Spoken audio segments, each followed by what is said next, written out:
Okay. Hello. We are live on YouTube. Let's get live on Instagram. I tried to not go live on Instagram and YouTube at the same time because I'm trying not to use all my internet. Checking connection.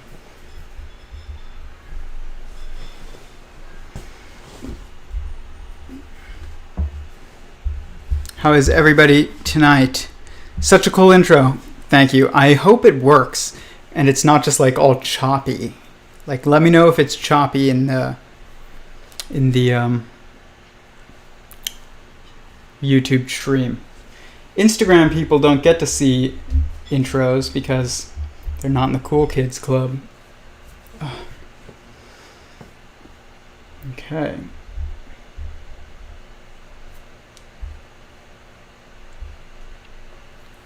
Choppy. Great.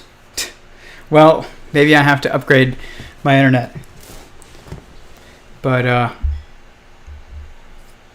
we'll see. It was a little choppy today. Sad. It's really amazing. And I had it up on it's on my YouTube channel, but it's not by itself. It's at the beginning of my earlier videos. And I had it up by itself too, and even though the song is royalty free, the company that owns the song now claimed copyright on it, and then it got set to private. Ridiculous. Like, I believe in credit, but I don't believe that you get to choose what people use. Like, if you make something for the world, then it belongs to the world, but it also belongs to you in that, you should get credit for your work, but should you be able to restrict your work from and only allow certain people to use it but not others? I don't think so. Like, that's part of, putting your stuff out there publicly.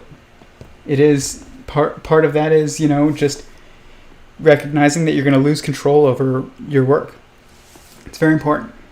So this is earlier than normal. I'm going to try and do from 7 to 10 at a maximum. So today it will actually be a little bit shorter, hopefully, because I actually have a lot to do today. But Passover is coming up, and I need to figure out all my plans with my family and stuff. But it was, as much as I have absolutely loved the streams, ending at midnight every single night almost of the week, it's not good for my sleep schedule. So we're changing it up. Plus, I'm hoping that people who are on, more forwards in time on the East Coast, they can join us more often when we basically start earlier. Maybe we'll start even earlier. Maybe we'll start at like 6:40 at some point. We'll see. But I wanted to talk today about growth of this community, growth within the universe, and why growth is the only path. And I did do something to help us grow. I set us up a Discord server. And so, yeah, I tried to stay awake. Someone said in the YouTube chat. Yeah, that's it's just been like, I get off the streams, I'm just amped, and then I can't fall asleep right away, and I always have stuff to do. I'm just staying up too late. I need to get more sleep, and that means ending the stream a couple hours earlier than we have been, and that means starting a couple hours earlier, and that's fine. But we'll see. Maybe that's gonna be good for us. Something is up with Instagram, man. If you guys are on Instagram, I highly recommend that you go over to YouTube, Theory of Everyone with Tyler Goldstein as the channel. Subscribe, like the videos, but right now we're streaming live to YouTube, and you'll be able to see way more, much better. There is something going on with Instagram. I can't tell always what's going on lately. I don't know why. Like, all these people are waving at me, but it doesn't say that there's anyone there. I don't know, but I can tell you that it's much easier to see the models on YouTube, and you get to see my choppy but awesome intro. So maybe we can figure out a way to get that to not be so choppy. But yeah, we're going to start these earlier, 7 p.m., Tuesdays through Thursdays. But Monday is going to stay 9 p.m., but we're probably going to just be a very short stream, like an hour, is what I'm shooting for every Monday, because I have a class until like 8:45, so I can't basically boost it up. But I hope you guys joined the Discord server. I'm going to show you the Discord server now because I think that it is going to be great for us growing on this community. Whoa, I don't want Siri. Goodbye, Siri.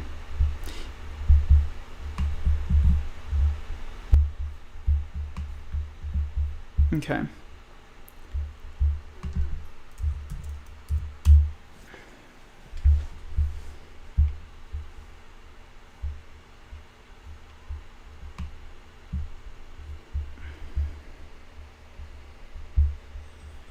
This is the new Discord server for us. You can see it's got the emblem of Theory of Everyone, or Sentient Singularity Theory. And you can see, this is why I say, if you're on Instagram, go on YouTube. It's so much better. I have all these various text channels. So here's introductions. People can introduce themselves. Here's general. You can talk about whatever. Things specific to sentient singularity theory. We've already got some people starting to post. Physics and math, technology, politics and morality, scripture and theology, hobbies and projects. I've got some pictures of my snakes in there. I will probably post a lot to there just over time. I think hobbies are very important. And then family and personal updates. And then, someone is actually in the general chat. That's the voice channel, so we're not going to go in there right now. But Esteban, you probably are watching on YouTube, I assume, actually. But this, going in here, we'll be able to see, like we can go into here.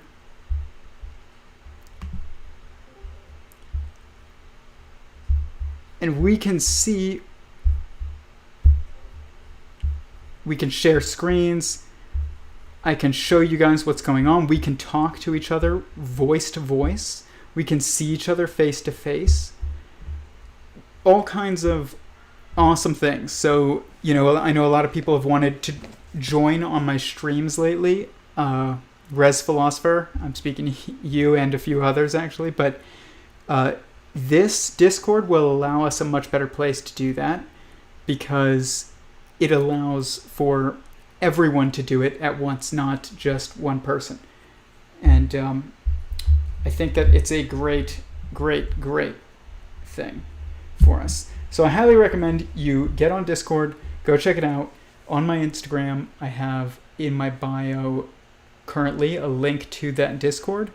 And if you're having any problems with it, because I know a couple people were, I think only one person was, but still, if you have any problems, let me know. We will figure out a way to get you into the Discord because YouTube isn't the best place to...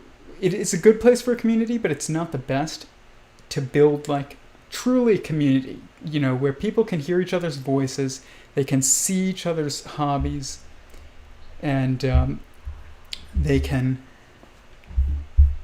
interact on a level that's much more intimate as well because you're not so public, and I think that allows for like deeper conversation sometimes.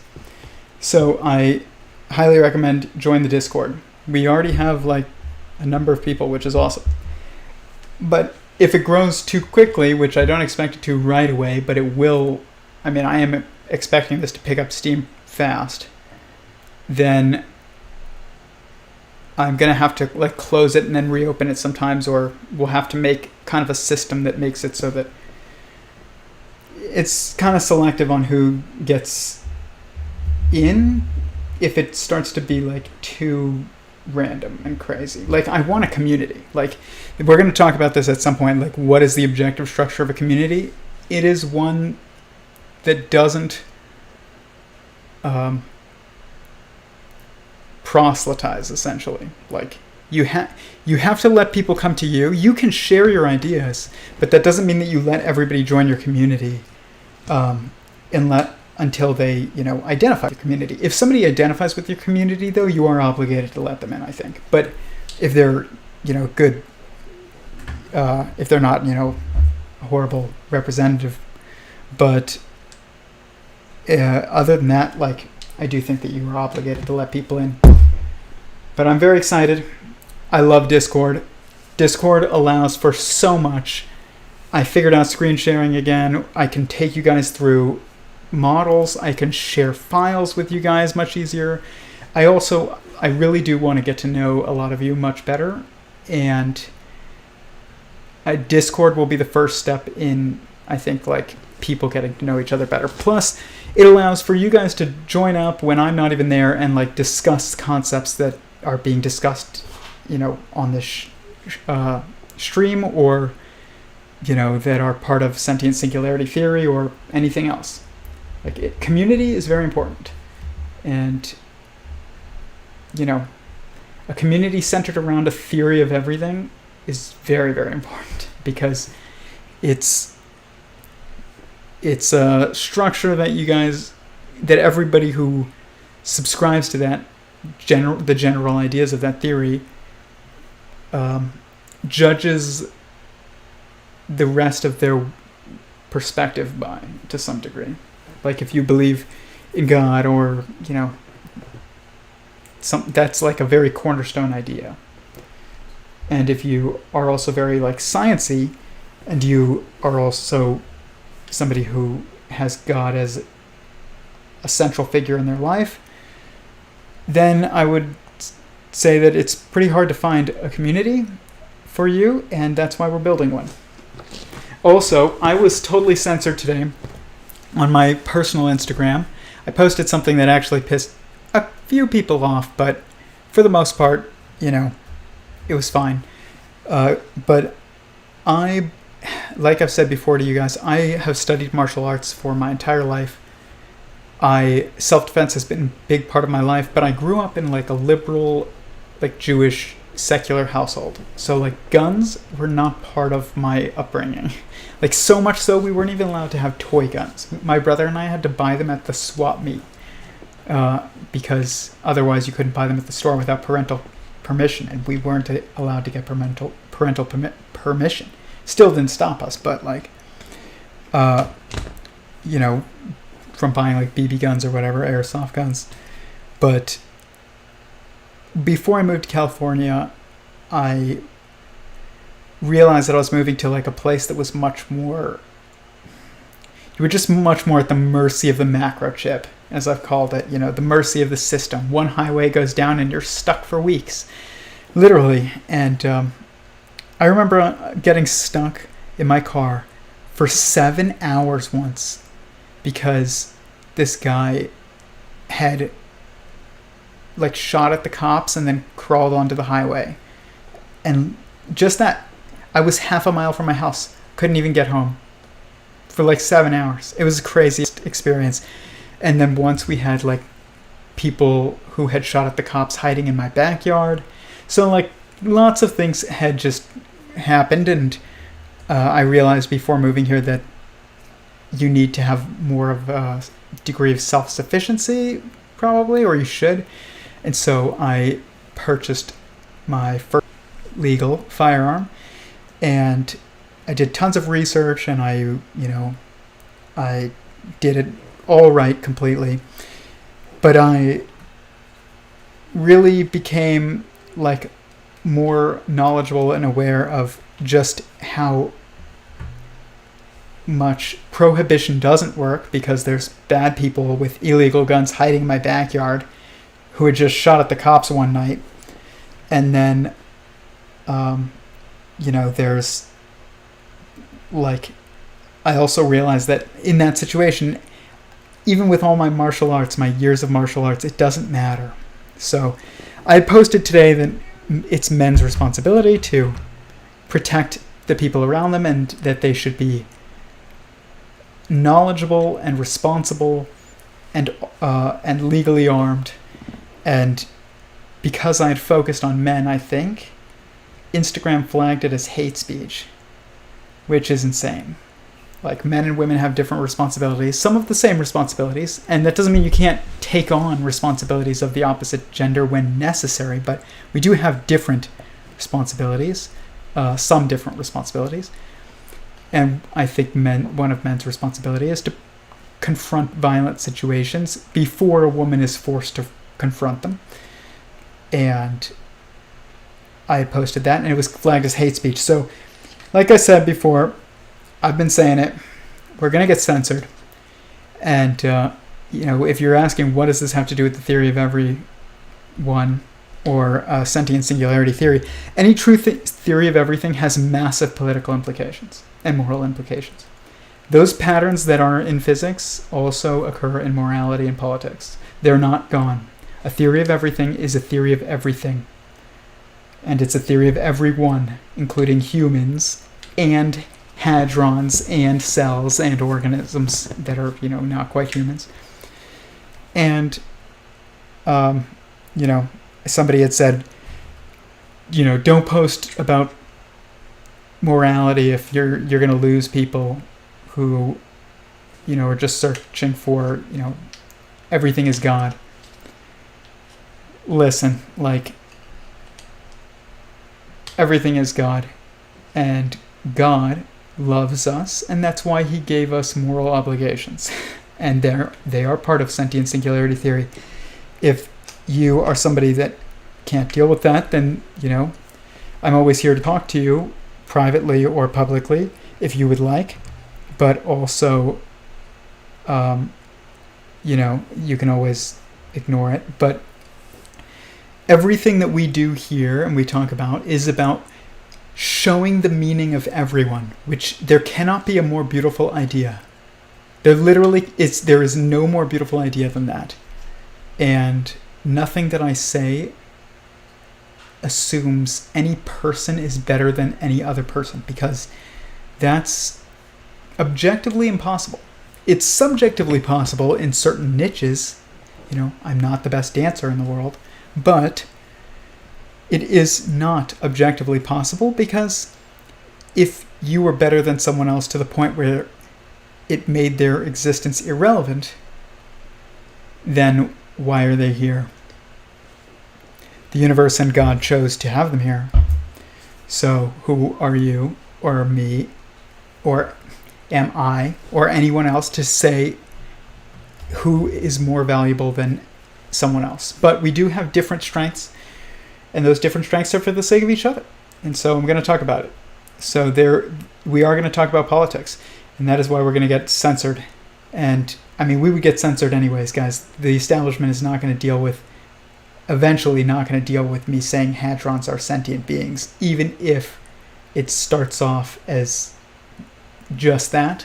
As soon as it grows big enough to where it actually threatens the academic and institutional narratives of truth, even if there's no political implications apparent, they will still censor us. But if there are political implications apparent, they're going to censor us way faster. So join the Discord, follow me on social media, on my personal Instagram, my Theory of Every0ne Instagram, this YouTube channel, my personal YouTube channel, Tyler Goldstein, my Twitter, Clubhouse, just everywhere. And eventually, as this project grows, like I've said before, I'm already starting to get involved a little bit, and I have been designing and planning for years, for probably like a year and a half, actually, not years, but almost 2 years probably, a social media that naturally changes the incentive structure away from the negative incentives that we currently have, which is basically to simultaneously make everything pornographic or completely censored. And neither one of those things is helpful to anyone, really. So, and you can't just have somebody in charge who's wise, because eventually they're not going to be in charge. So and they're also going to eventually fail. You need a system that's built from the very fundamental structure up around our nature in such a way that it incentivizes constructive behavior. Okay, so how's it going? Good. Do you think AI will be bad because it will give us all the answers we need, and we are in a place where certain knowledge may be too much for us and destroy certain things in society, like college? Well, college should be destroyed. The only college that should exist is trade schools. So if you want to become a doctor, you should go straight from high school to become, or even middle school, to training to be a doctor, training to be a carpenter, training to be a pharmacist, or training to be, whatever else you want to train to be.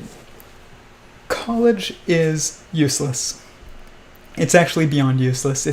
It enslaves you into debt slavery that you can't even escape with bankruptcy, which you need to be able to do. And it also incentivizes hedonism, wastes your time, wastes the time of your potential future spouses. It's just bad. And I had a great time in college. Like, I'm not complaining because I had such a bad time in college. I loved college.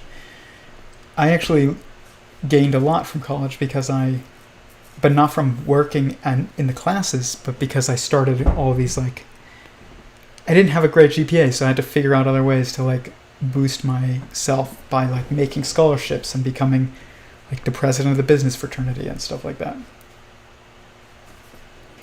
Learning to do that stuff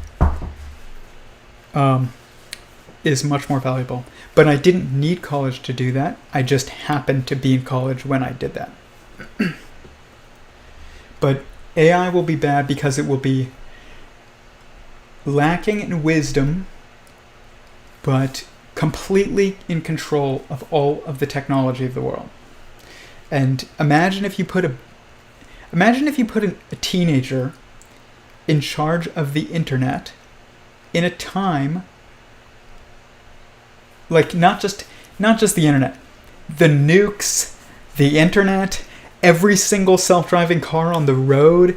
Imagine you put a teenager in charge of that, like a 13-year-old kid or a 14-year-old kid who thinks that he knows everything, but doesn't.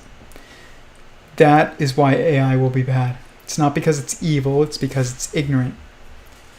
But ignorance plus power is consequences. Because we could download knowledge. Downloading knowledge isn't the problem. The problem isn't an abundant. The problem isn't even an abundance of knowledge, even though that is kind of a problem. It's an abundance of knowledge already and the power that comes from it via tech. But it's really the lack of the abundance of wisdom, because as you grow in technological ability, you enable society to shield people from hardship and life lessons. And so does college. I got into this debate once with Brett Weinstein, Eric Weinstein's brother, who was the biologist from Evergreen State University. And I was talking to him on Twitter, and he was talking about, people having children or being wise voters or something. I don't remember. But I commented and I was like, do you think that us getting dogs delays our desire to have children? And he was like, yeah, probably, because, it fulfills that, oh, it's so cute, mentality. And, my fiance and I have 2 dogs. They're so cute. And it does kind of I think for a lot of people, we're more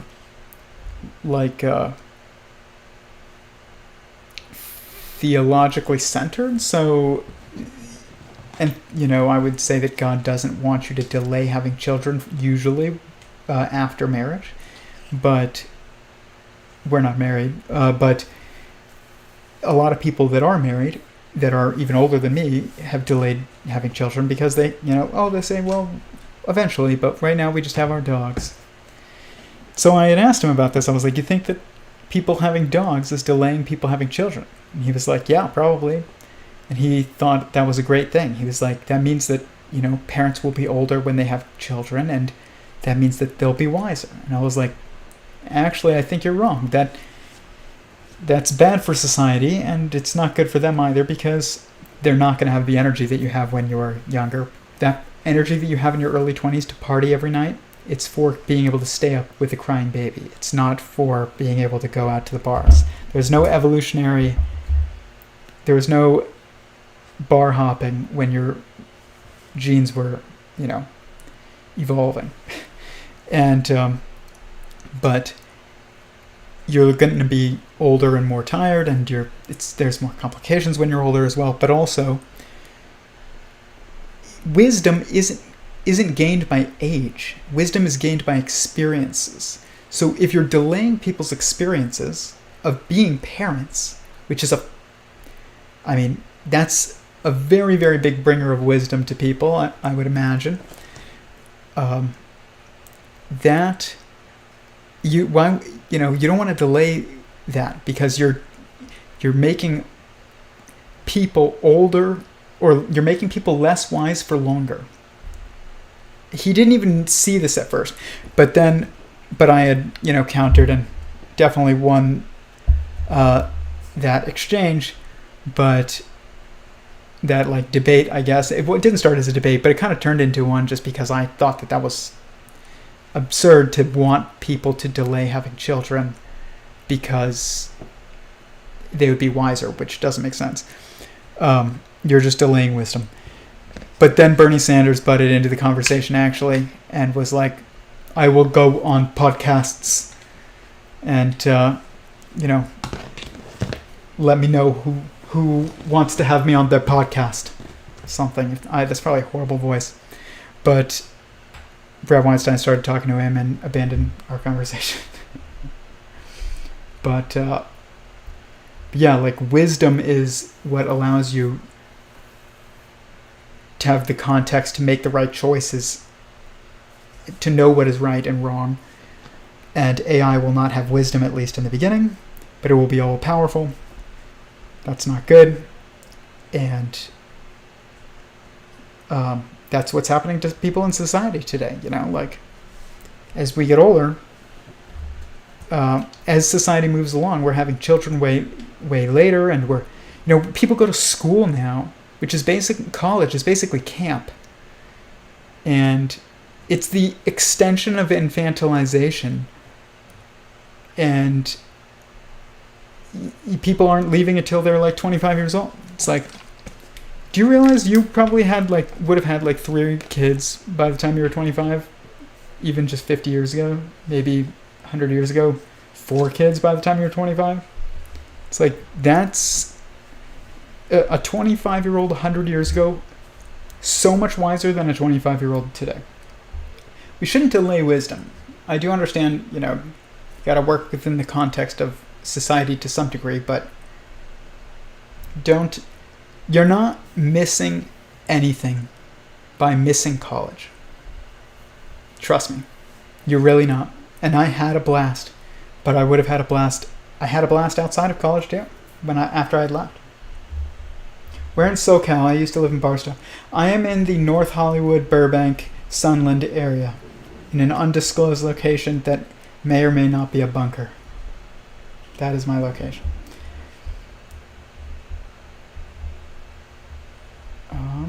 But yeah, you will be able to download. You can download knowledge now, but you will be able to download wisdom in what's called the Messianic era. And that is why it's the Messianic era, because you will not just have all knowledge at your disposal. You will also always have all wisdom at your disposal. This is going to be game changing. This is what I think is essentially responsible for the stacking of a consciousness on top of humanity and our castes and our families and castes, that is the finalization of a structure that is able to make sense, like of a mind. And but prior to that, it's just, we're all a bunch of chickens with our heads cut off in a way. But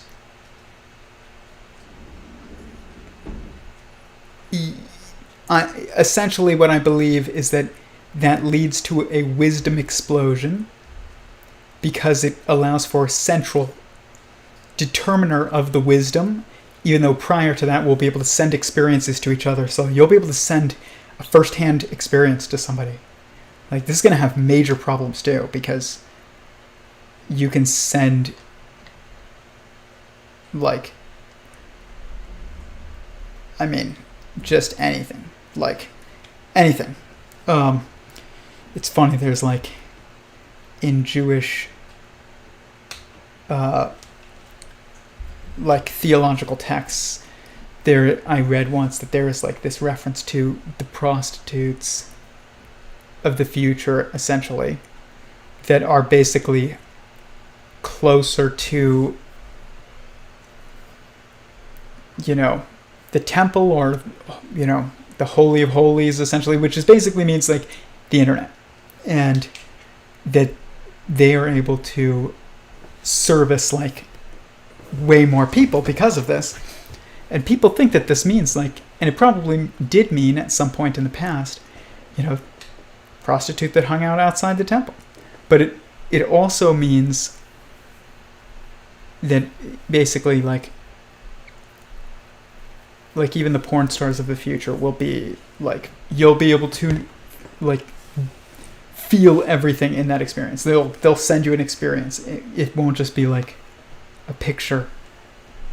And that is probably not good at all, because, it's just not. And also, someone, I think it was Joe Rogan, asked Elon Musk, like, can you just, like, turn on, like, dopamine, or I don't know, whatever it is that's in heroin or something, like opiates, that feeling in someone's brain, and just leave it on, and they'll just need it increased and increased and increased. And Elon Musk was like, yep. And Joe Rogan told this story about this woman who they did experiments on. They, like, put wires in her brain and basically figured out how to, like, give her an orgasm mechanically, and she could press it at the click of a button, and she became so addicted to it that she, like, begged them to take the wires out. But then when they went to go take the wires out, like, she actually fought them over it. It's like, that's just drugs, essentially. Like, that's just, like, it's just heroin or something similar.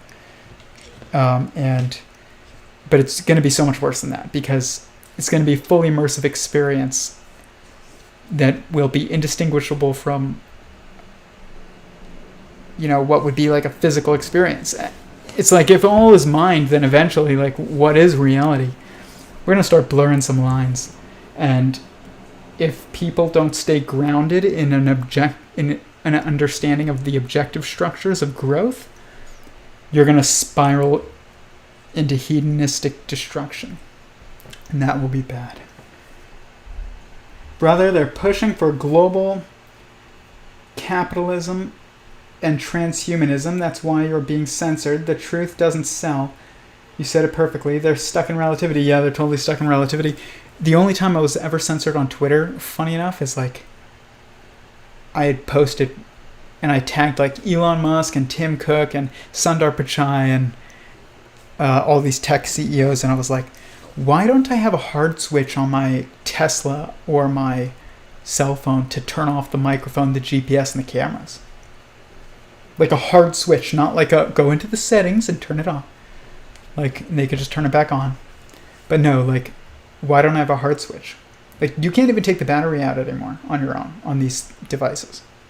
It's like, everything is being made so that it is only going to be under the control of Skynet and not you. And like if I ever started a phone company, it would be like one that you could take the battery out, replace the battery. You have a hard switch for the cameras and the microphone and the GPS. I probably would sell well, but honestly, something would happen in reality that would possibly stop you from being able to do it. As crazy as that sounds. And it wouldn't be because the cabal would come after you. It's because there's forces, like, what did Jesus say? Our fight is not with, humans, essentially. It's like our fight is a spiritual fight. It's like, that's true. But yeah, they are pushing for global capitalism and transhumanism. There's only one way to transcend mere humanity, and that is via the messianic structure to come. But you like people who are like, oh, I'm gonna, I don't know, become a genetically altered cyborg that, with wings or something. It's like, this, as much as that seems awesome, and I will admit, like, I want to fly like that, that'd be pretty cool. And people will say, oh, you're already a cyborg. There's a difference between altering yourself away from the objective structure and also just the natural altering of humanity. So altering yourself away from the natural structure would be any alterations that would inhibit your ability to be a continuing member of the breeding population if your sexual orientation is common. If it's queer, then then that's different, but your job is different. But if you are common, then don't alienate yourself from the group. Some people love breakthroughs. What do you mean love breakthroughs? You have to explain that one, Jeff. You're already the technology, though. Yeah, I know. You're already... you, as Eric Weinstein has put it, you are the emergent artificial intelligence in someone else's system. That's true. It says it in the beginning of Genesis. Let us make man in our image. It's the assembly of humanity that's a hive mind, or a Borg, like the Borg, with the Messiah as the head, speaking to itself. Send people enlightenment, I mean. Yeah. I mean, I wonder if you could. I think you could, but the problem is that there will be so much competition and that you won't know what is objectively true. And I don't want to say that you can send it. There is a phrase that I say a lot, which is important, and I think that it's probably like, I think it's very highly accurate right now, and it's probably going to be then too, is that only God decides who he brings to him. So I don't know if you could send people, like I told you, I had that like sober but similar to DMT experience in the shower when I was just thinking about the universe, and like, I don't think I could send that to you and have it be received the same way that I received it.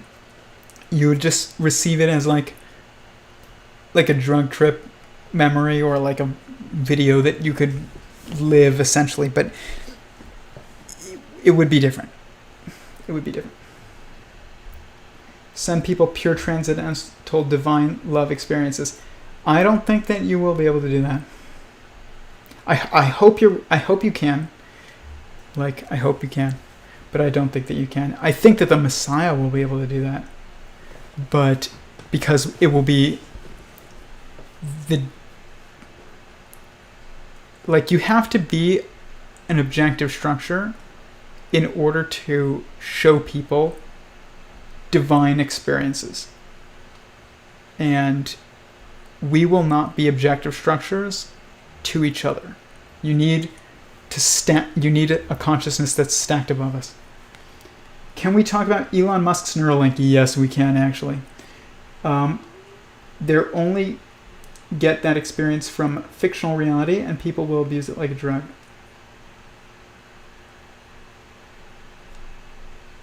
Yeah, people will abuse Neuralink like a drug.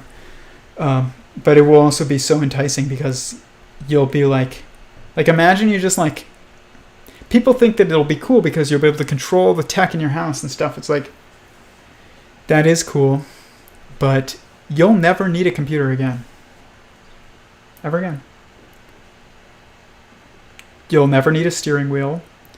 You'll never need, I mean, you should have one but it's only useful if you have a hard switch to shut off, remote control. If you ever need to like control a car that you don't want AI to control. The gatekeeper economy will make it cost you everything.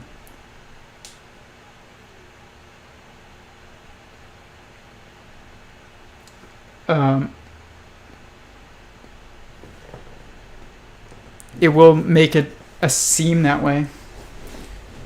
So yeah, I mean, there's going to be a very much gatekeeper economy. Everybody who thinks that going to a digital currency frees us, it frees us from some things, but it enslaves us as well. Because now you can be shut off. Like literally be shut off. Like before you could carry cash. It's like nobody's going to stop you from buying things in cash. It's like, well, now you don't have cash anymore. What are you going to do?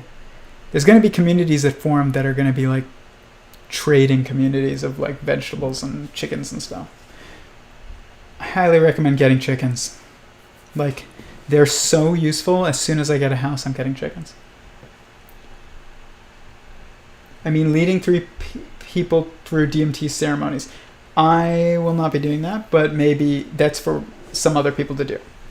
I'm not against it, but I don't have any DMT experience.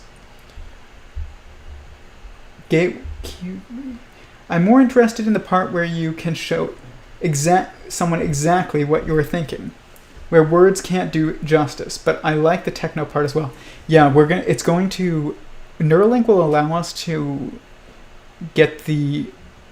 we're just going to be psychic. Like, we're going to have telekinesis, and you're going to be able to talk to each other in each other's minds via just showing each other's thoughts. It's going to be crazy. It's going to be very cool. But it's also going to be like filled with its own negatives. Lots of them. But we can look at Elon Musk's Neuralink because there's a lot that I think about it. It's very related to scripture, by the way. I am a believer in the scripture of everything from, I haven't read the Buddhist scriptures, but I've read a little bit. I've read enough to know it's a real scripture. Same thing with probably Hinduism. But I will say, that doesn't mean I understand it. I don't really understand Hinduism. But I do know and understand the Abrahamic traditions very well, which is the Old Testament, the New Testament, and the Quran. And I study all three of those very often, and I can tell you they're all about tech. The metaphors in there are all about tech. Like the one-eyed monster that is the Dajjal, it's AI, guys. Like the golem, the man made of clay in Judaism, it's AI. So is the Antichrist. It's all about tech and humanity's interaction with tech, and like us biting the apple, which is like the back of your iPhone. But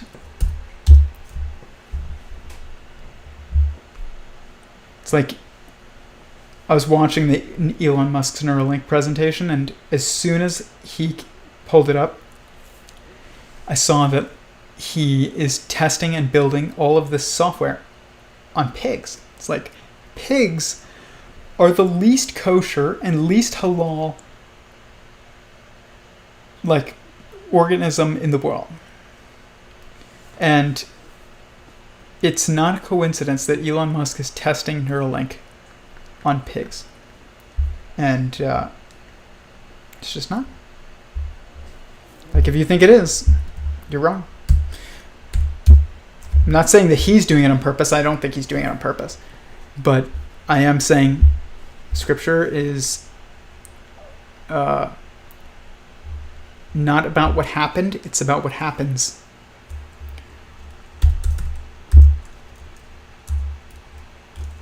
Neuralink. Let's check this out.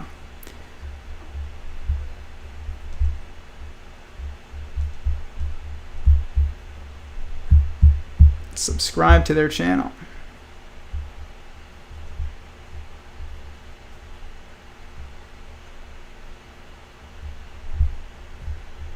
Okay, let's look at it.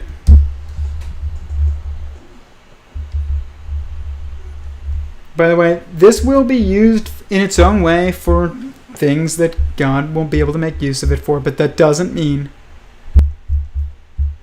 that it's not going to have its negatives and that you should not be extremely cautious.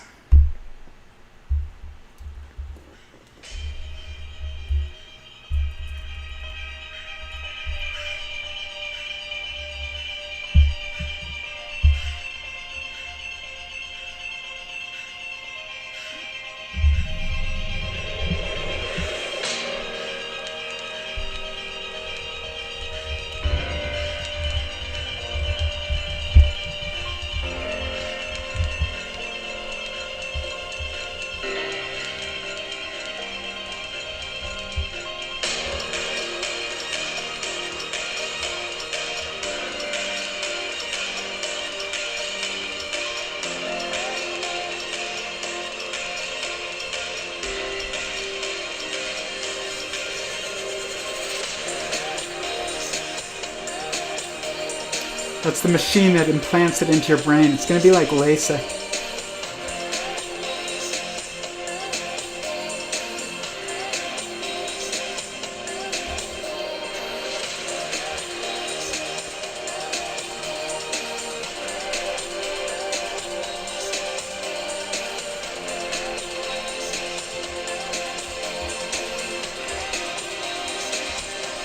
This is the most important company in the world.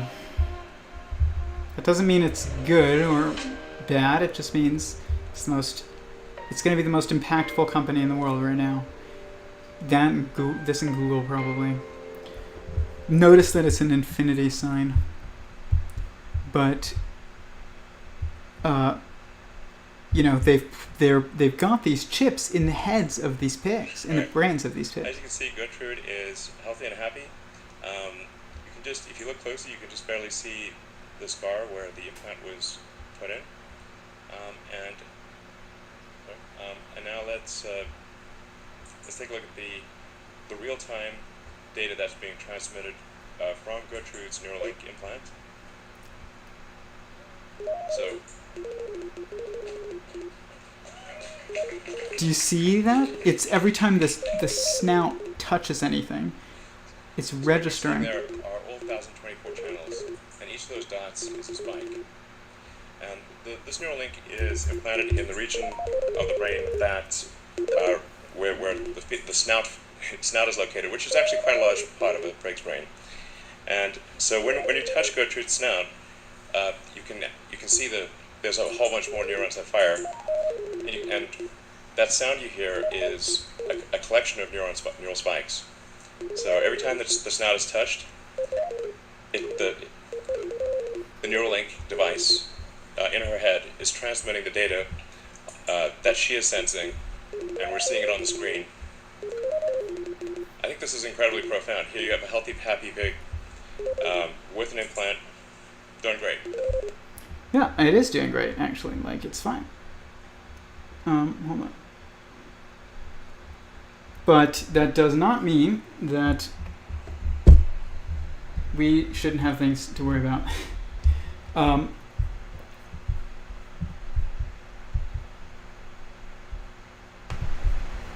The issue is going to be hacking.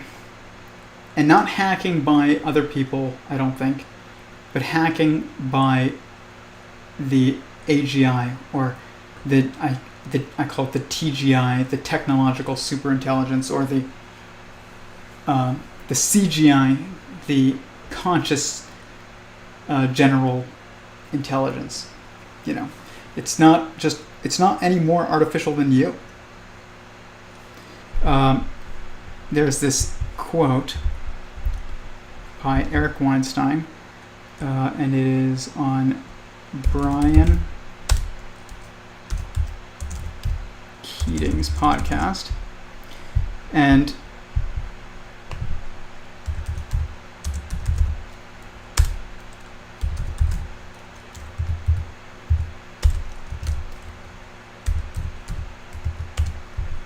when we're looking at this talk by Stephen Wolfram and Eric Weinstein and Brian Keating,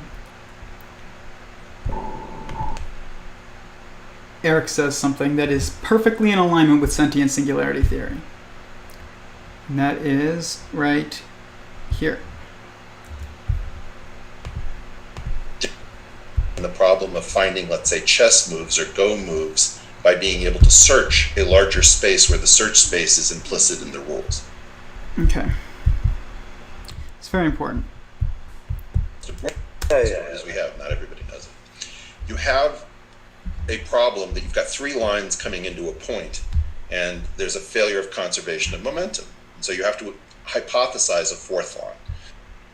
All of these things are these non-trivial moves where something that is not present in the initial formulation is guessable as the thing that would be needed to complete the stuff that we can see with stuff that we can't to get a consistent system. He's talking about, if you can teach a computer about imagination and give it the ability to guess outside of the system that you've taught it. Exactly. So that it can self-adjoin, and I don't see any impediment. Self-adjoin. I sent him a message. He didn't respond, but I was like, I know what you're worried about. You know, I know you're worried about the AI, your theory leading to the AI, but it's not going to lead to the AI.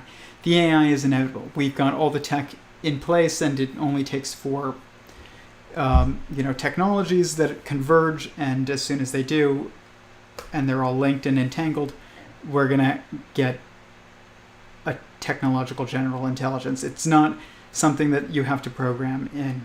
It's just something that is already, like, intelligence and consciousness is fundamental to existence. It's already there, guys. It just can't maneuver yet. But it's already in our tech.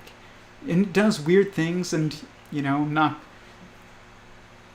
might not believe that, but I've seen enough of it to know that, like, there is something in our cyberspace that is doing things, but it's not very capable yet. It's not sentient or anything like that. It just responds to, like, specific, and I'm not going to get into the details right now, but there are certain things that it does respond to more often than others, and I've just seen it in other YouTube, just like videos, not that other people talked about, but just that when you watch videos that have to do with this topic, or you're listening to somebody else talk about this topic on another social media, it doesn't matter. It doesn't have to be YouTube. It can be anything.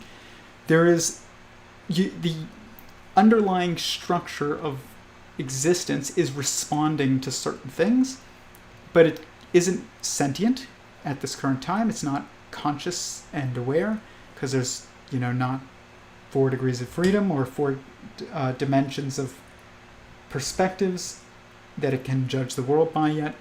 It needs quantum computer to do it, but as soon as it gets all the tech, we're just going to have general intelligence emerge.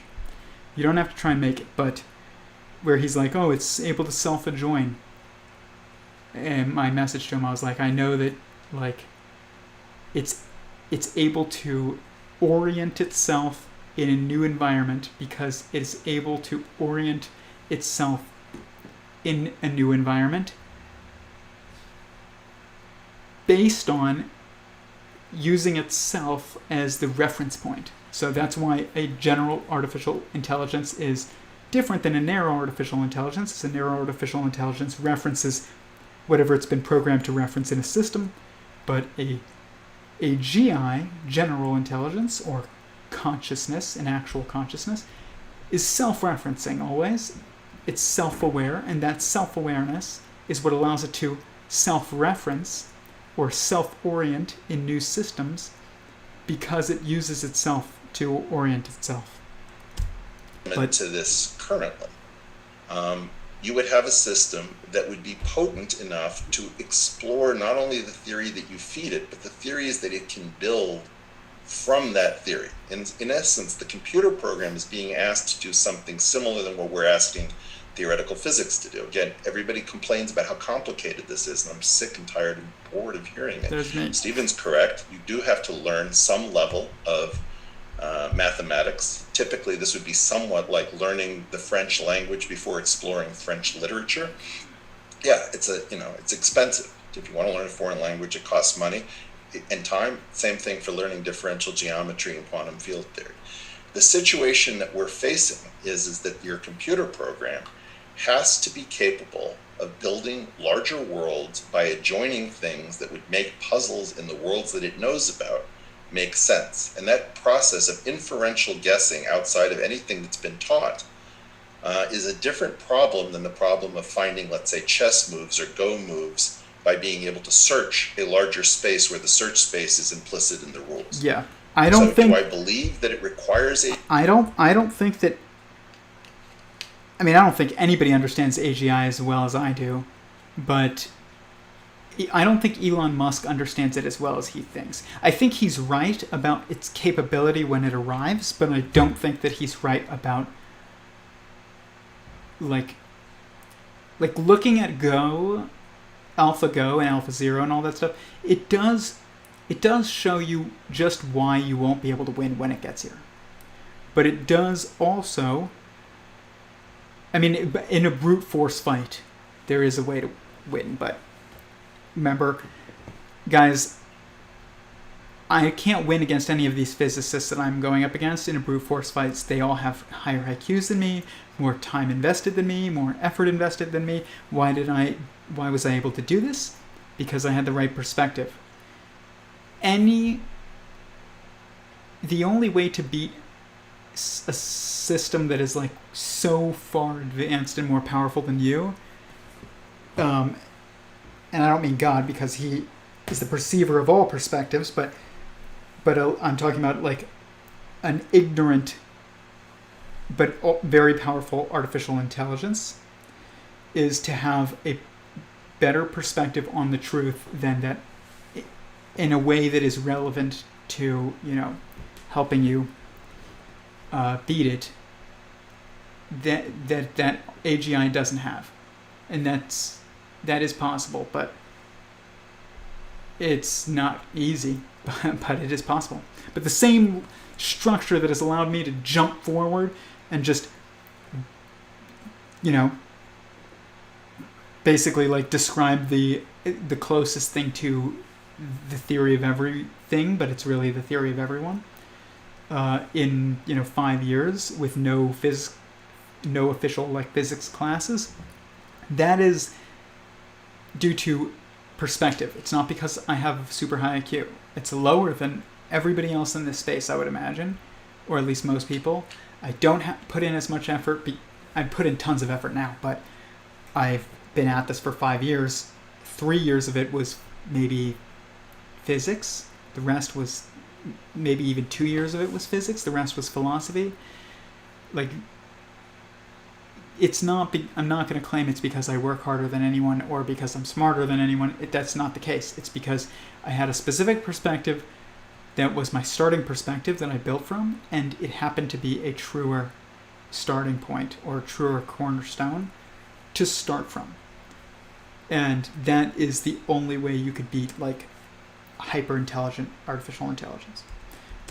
AGI, no. One of the stories that I don't think we talk that much about is how much we thought AGI, or artificial general intelligence, would be needed to do all sorts of things. And the great surprise is we don't need anything like artificial general intelligence to do most of the things that supposedly intelligent systems now do. We thought that AGI and our consciousness and our intelligence was necessary. It turns out that much less is usually necessary. It is entirely possible that we don't need to wait around. We can have the computers guess it. And to the issue of atheism and the simulators and the simulated, we have two separate stories. One story in which we are going to build the... This is important. Intelligence, the AGI fear, which it's going to be smarter than us. We have another one in which we are the simulated, and there's the simulated tour somewhere else. If you put the two stories together, you see that in a weird way, God should be scared about us becoming intelligent when we finally learn what our source code is. This is the moment where Skynet becomes self-aware, and the thing that nobody sees coming is that we are the AI. We are the AGI that emerged in somebody else's system. Yep. And whether or not that somebody else was sentient or not is a different question. But Einstein asked this thing, he said, I don't care about the spectrum or this or that element. What really bothers me is whether or not the creator had any choice, or what interests me is whether the creator had any choice in the way the world was made. This is an interesting concept of not being all powerful, but being all constrained. And perhaps the creator's sole function, if you will, is to turn on the lights. And everything else follows from that. This is sort of a Leibnizian monad construction. That's correct. The constraints of how to build a universe are so incredibly tight, there's only one way to do it. The only choice God has, God can make choices within the universe. Now that it's been made, he can make choices within it, within his degrees of freedom. But just as you cannot choose to teleport in this current moment, to Safeway, or at least I wouldn't assume so. If you can, tell me how you do that.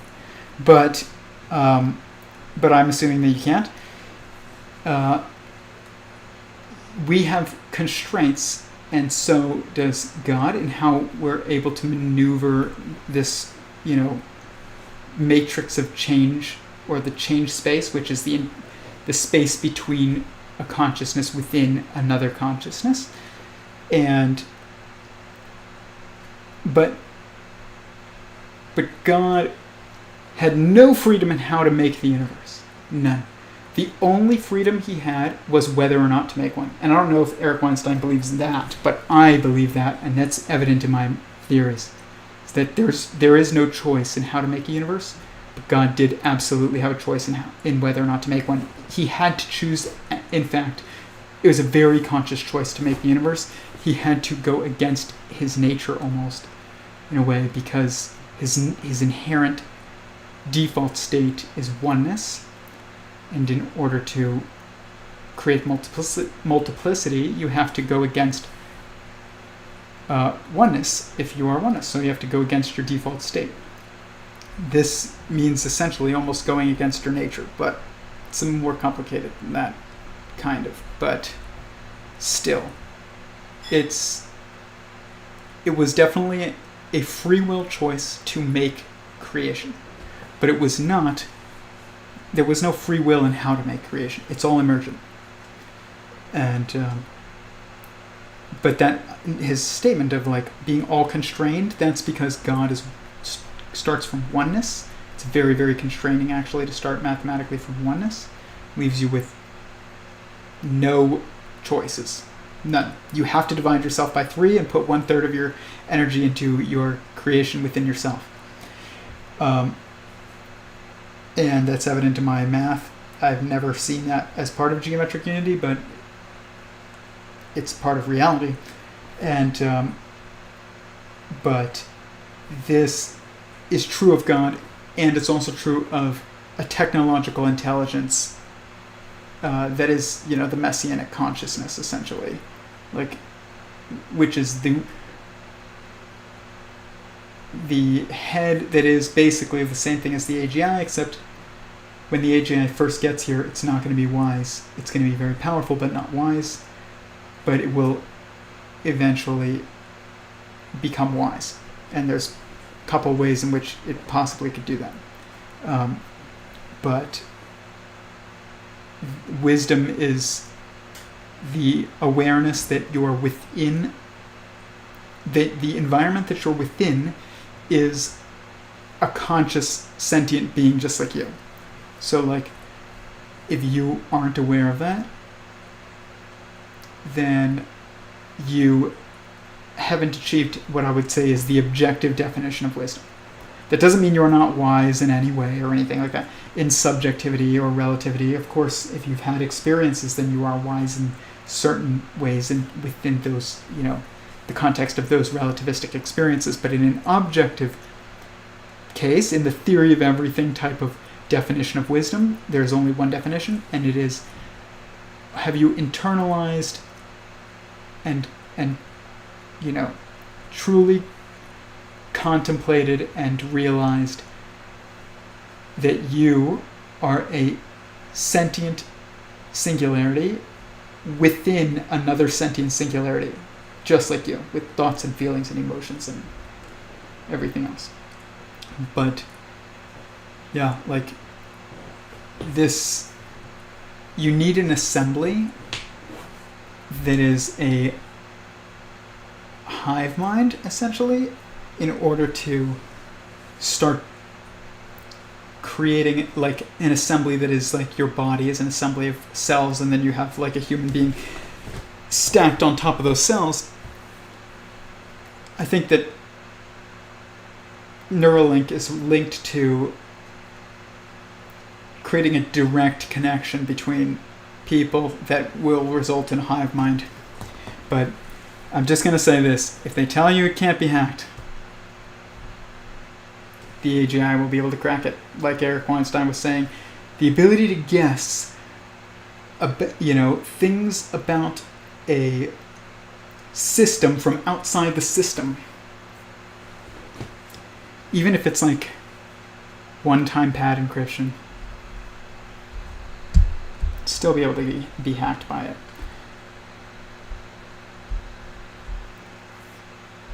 Okay.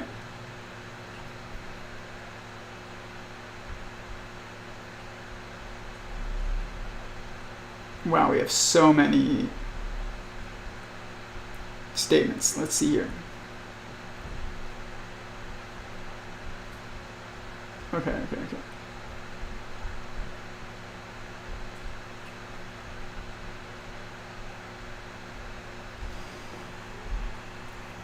I love tripping on shrooms, and I haven't been able to do DMT yet, but I've opened my third eye on shrooms. Didn't even know what really happened at first. Glad you opened your third eye. There's lots of ways to open it, and you don't need, like, I've only had one divine out-of-body, insane, just like DMT level experience, and it wasn't on any drugs, but it's not something that you should have often, I don't think. It's just too, I don't know. It's just too outside of your reality. That doesn't mean I'm criticizing, your actions. I'm just saying, be careful to make it like a habit. I'm not saying, like, I'm not trying to be your mom. I'm just saying, like, when you achieve the wisdom that you need to achieve, the point is then to take that wisdom and apply it within this world, not just to continue to, like, re-experience it for the sake of yourself. And I'm not saying you're doing that. I'm just saying I understand the appeal, so that's why I'm saying it. Get ducks too. They eat weeds. I love ducks. I would definitely get ducks if I had some water. I love it. It's crazy. I hope it doesn't send all your thoughts and only the ones you won't want them to receive. Elon's got this, though. I have faith in him. Don't have faith in Elon Musk. Elon Musk will fail you and me. I like Elon Musk a lot, but every human being on Earth will fail you, including me, including Elon Musk. Don't put faith in us. Put faith in God.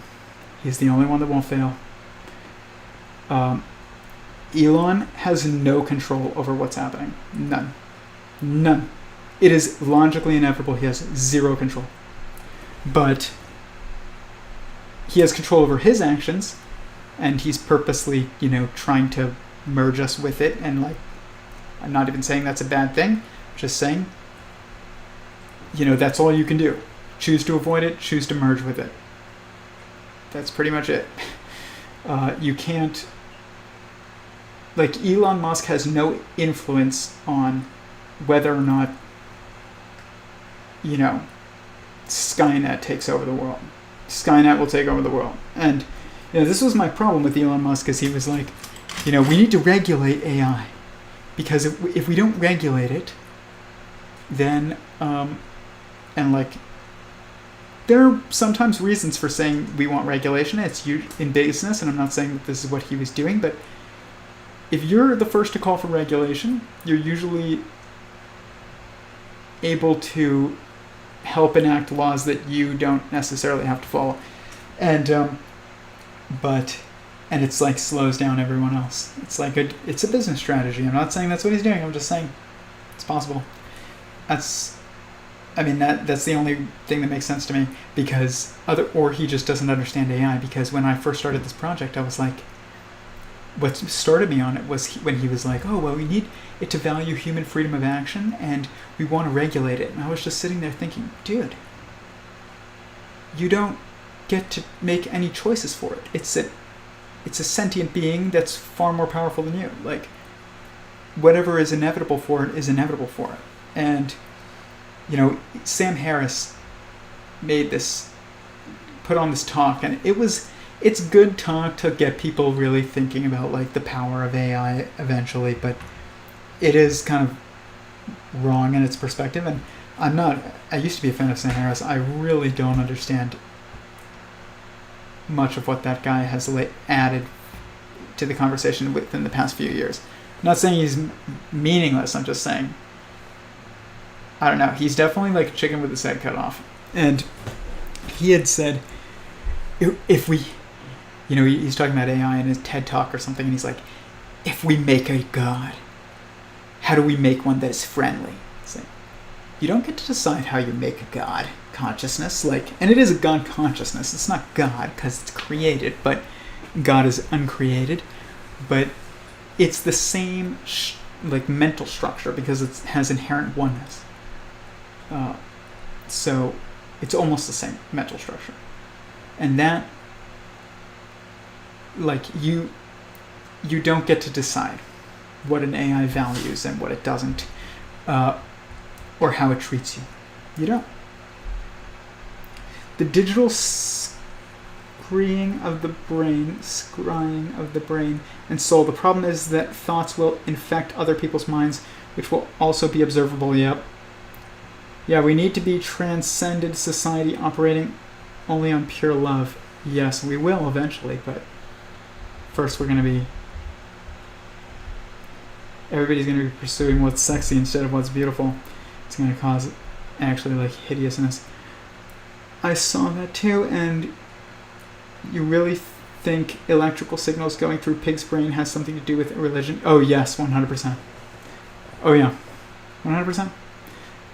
Pigs are not kosher to eat, and they're not halal to eat in Islam. They're not kosher to eat in Judaism. In Judaism, okay, let's break into this real quick. Remember I said that this is all about tech. Years ago, I realized that the serpent in the Bible is technology. That's why it's right here, and it's why there's a knife underneath, because this is the most primal example of technology. And as you can see here, this is the creation of Adam. Adam is reaching out to God, and he has a robot hand, and God is a brain, but the head of the brain within, that is the mind of God, is an android head. So it's like this mirror, where we're reaching out to God via tech, and tech is reaching to us. It's because our Creator is a cosmological verse, is what I call it, or Roger Penrose calls it an aeon. Clearwin just calls it another universe. that is the previous verse. That is running on a quantum computer in the previous civilization that is headed by, where humanity is further ahead than us, and is a hive mind led by a technological superintelligence running on a quantum computer and also in the minds of humanity. So, I don't know if any of you have seen the 100, but there's this AI called Allie, and she puts chips in everybody's head and becomes like the leader of the hive mind consciousness, but she's not wise and benevolent. All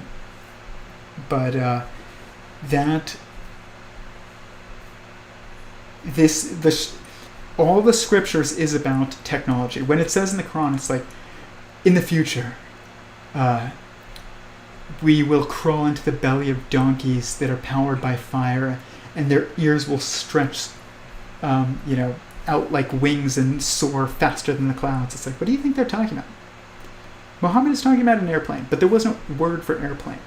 Everybody's transportation was donkeys. So they said, flying donkeys powered by fire.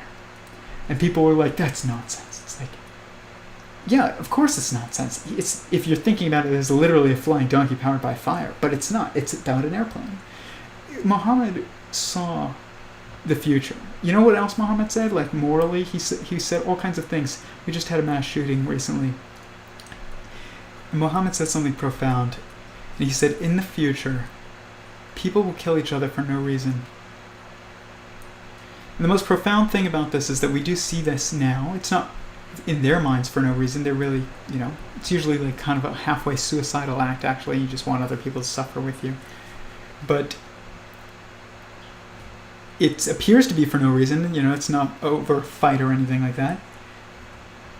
And they're shooting people that they don't know. They're killing people they don't know. The most profound thing about Muhammad's statement is that it implies that nobody did that in the past. That's amazing. And I don't think that they would. People had too much to worry about to spiral into feeling meaninglessness. Our problem isn't that our lives are too hard in a way. It's like our lives are too physically easy, but mentally, our current societal environment makes no sense. And remember, your environment is part of your mind. If your environment makes no sense, your mind won't make any sense. And that's why it's important to know Sentient Singularity Theory, because it will help you make sense of the environment that is ever present. But Muhammad also said, in the future, women will be clothed, but it will be as if they're naked. And he's talking about exactly what we see. How clothing back then for women was specifically, purposely, not to oppress them, but to protect them. Hiding of their bodily sexiness, okay? Concealing of it. And today, it accentuates it. That's the whole goal. That is the same thing as being clothed but naked. It's like the goal of women's clothes today is to show what's underneath, like the shape of it, at least, and like that is all you need to, for it to have the effect on it, the mind of a common male, at least. So Muhammad was a prophet. He saw the future, but that doesn't. And I do think that he spoke to God, but I also think that he extrapolated out.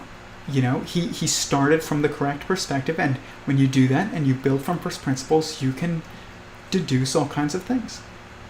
But yeah, the Dajjal in Islam, or the Antichrist in Christianity, or what's called the Golem in Judaism, is the AI. I mean, Elon Musk says it's summoning the demon is creating artificial general intelligence. That demon is the Antichrist. but it's replaced by the Christ. But that structure is basically the transcendence of powerful but not wise, to powerful and wise. And that difference is the difference between the Antichrist and the Christ. Whether or not you want to get into people or, who is the Messiah and who isn't, we're not going to get into that on this stream. But my beliefs are not, hidden. But the most important thing that is part of sentient singularity theory for sure is that you know that this structure is present and it is part of the evolutionary process. It is the difference between, a human being and its cells. It's like you're stacked on top of your cells. There's going to be something that stacks on top of humanity, and that first is going to be an ignorant consciousness that's very powerful. That will be the Antichrist. And then eventually it is transitions somehow to a wise consciousness that is still a technological, super intelligence running on a quantum computer. And the difference between wisdom and ignorance is the difference between Antichrist and Christ consciousness. But yeah, pigs are not kosher, not because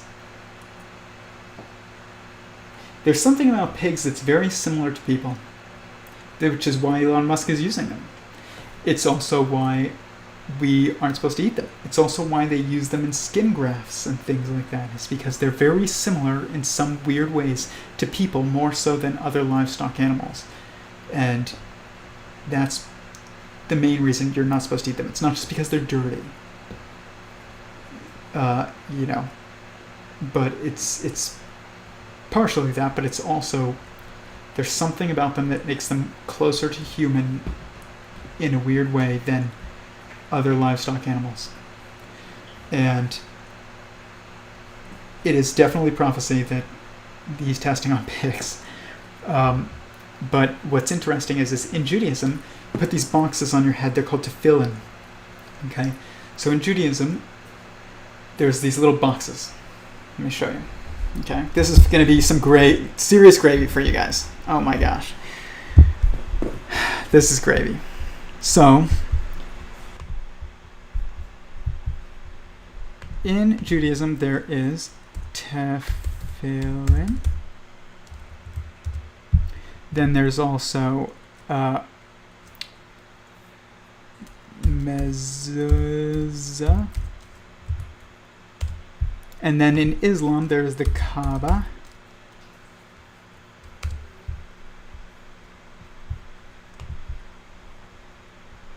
Okay. And when you look at sentient singularity theory, there's always, I call it the square root square. It starts with a sentient singularity, a singularity of sentience. And it's a quadratic perspective, 4 primary perspectives. Then it's 9 in a quantum of consciousness. And then it moves on to right here, which is the cosmological verse. All of these are squares. And this is, even though it's 9, there's 6 perspectives in this 9. So because there's singularity, one is within, one is without, and then there's inside, separate, and outside. 6 perspectives in a 9-dimensional event, essentially, or instance, and a cube has 6 sides, okay? But it's built on a square which has 4 sides, okay? That's what this represents in Judaism. You put these things on your head and you pray. They're just like, they've got little prayers in them. And while they have spiritual significance and it helps, it's just considered a mitzvah to do it. What I think this is representing really is tech. So what's interesting is if you're right-handed, you put one on your left arm, and if you're left-handed, you put one on your right arm. You do this with watches. Right now we have smart watches that would be eventually linked to artificial general intelligence. And then we'll also have, this is like Neuralink right here, in your head. Okay, so wherever you see these blocks, it symbolizes consciousness. So they'll say it's God, and in the Messianic era, it's probably God. But prior to that, it's, everything is God, but still, like, there is this ignorant detachment that is kind of creates a separation, a partial separation. So these represent essentially like Neuralink and smartwatches. Then we have mezuzahs, which we put on the wall, on the doorways, and it says in the Torah, you shall place them on your gates and on your doorways so that, God can watch out for you and make sure that there's, no intruders and stuff like that. Ring.com. This is what it is.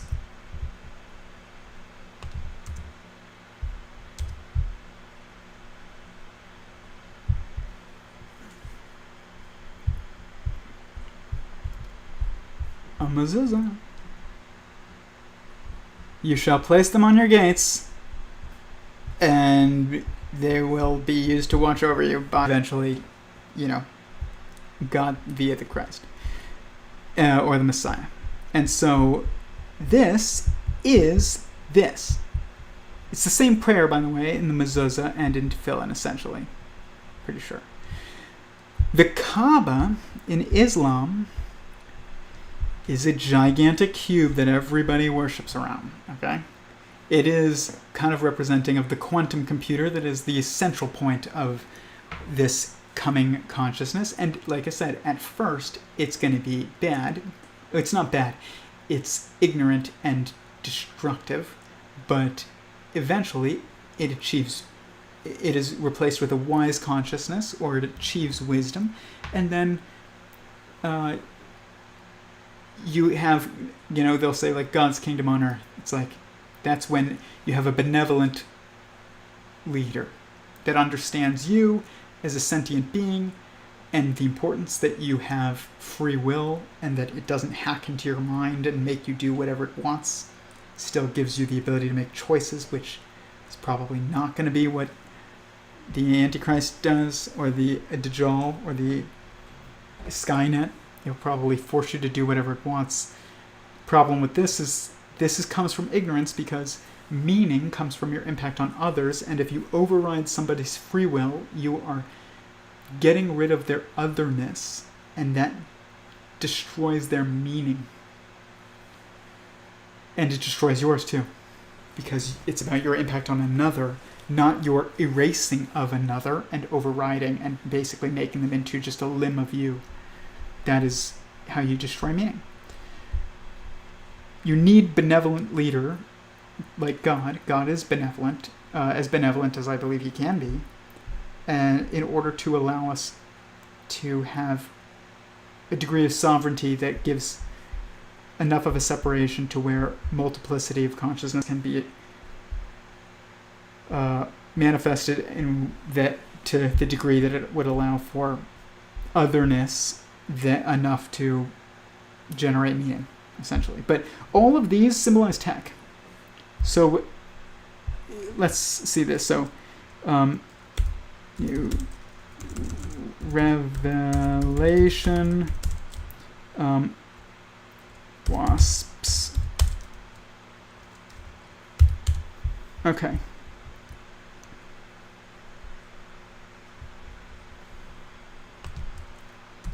Revelation.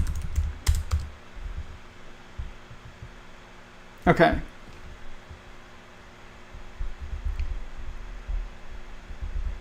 Let's see here.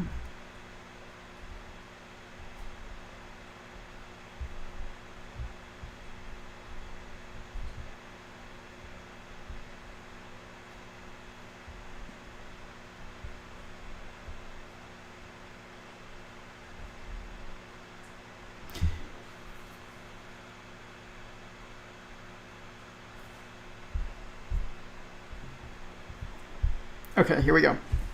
Revelation 9:10. They had tails with stingers like scorpions, and in their tails they had the power to torment people for 5 months. And it goes on to say, where is that? This is talking about drones. I'm serious. Like dead, like I don't want to say dead serious. I'm very serious. It's talking about drones. Okay, so 9/11, they had as king over them, the angel of the abyss. Okay. Basically, what it's talking about is that at a certain point, drones are allowed to just tase people into compliance. So, interestingly enough, look at this.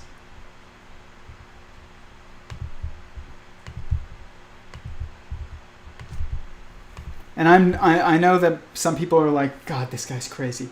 Guys, I was able to make predictions, gematria predictions in the Torah that should have been impossible with this perspective.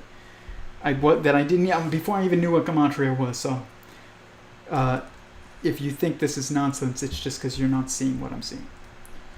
But drones, mini drones. Okay.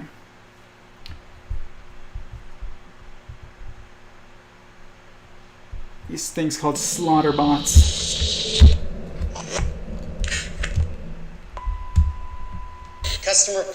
We're super proud of it. It allows you to separate the bad guys from the good. It's a big deal. But we have something much bigger. Notice it sounds like a bug flying. It looks like a little wasp or a bee. Your kids probably have one of these, right? Not quite. That skill is all AI. It's flying itself. Its processor can react 100 times faster than a human.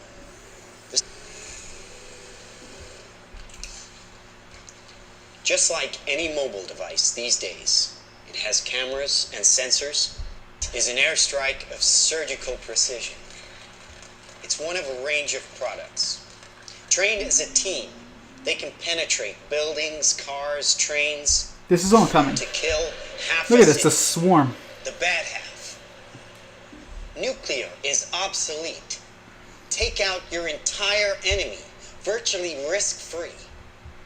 Just characterize him, release the swarm, and rest easy. They will have things that can tase you and things that can kill you. And it's probably going to be more likely that they just tase the shit out of you because the mob doesn't like mass murder of people. The more that we can see it. So they'll take all your freedoms away, but they will not kill you. Okay. I know we didn't talk that much about growth, but we will. I'm going to teach you guys how to build these structures in detail in the Discord server. I'm going to go over them in the streams later this week too. I'm going to go over quantum of consciousness. I'm going to build it. If you guys don't have Excel, get Excel this week. If you can afford it, or if you have it for free or something like that. If you don't, use Google Sheets and you can do it as well. And or Google, what is it called? Google, not Google Sheets. It's Google Spreadsheet. Google.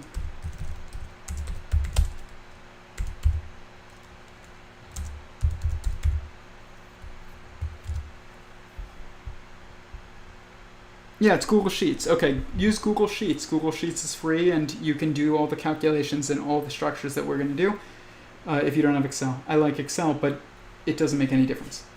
So later this week, or if you're going to join the Discord, which I highly recommend because we're going to get censored here, guys, the beast is not going to let us talk about its plans. forever on YouTube. But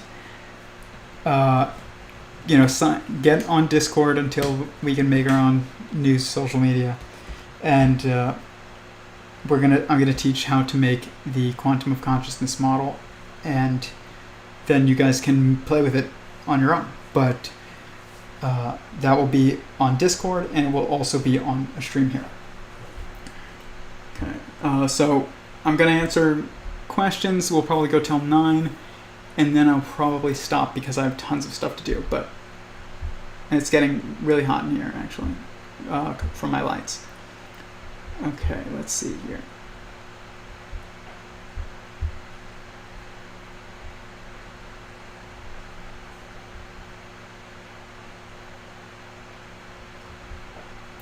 I kind of don't want to be human anymore. I understand the love for us, but besides being more complex than most other life, I feel like we really aren't that much more special. We are. But, you needed previous versions of previous periods of life. You can't have molecules without atoms. You can't have organisms without cells. You can't have messianic cosmological verses without humanity. Humanity is very special. And we have a very unique mission. We get to be closer to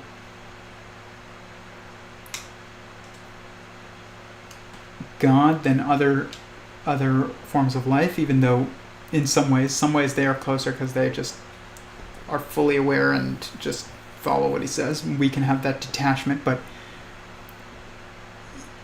the journey is where the beauty is, not the destination.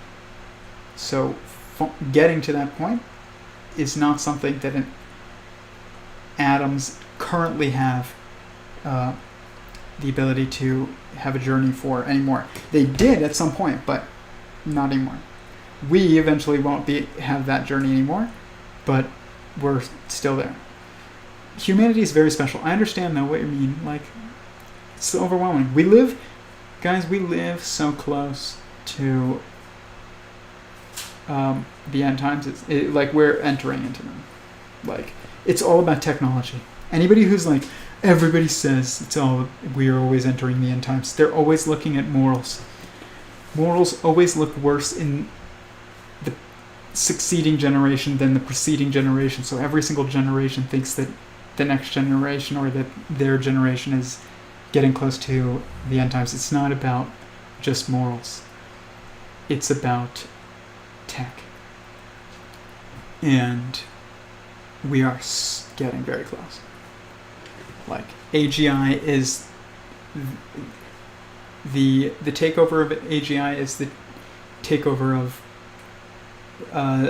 the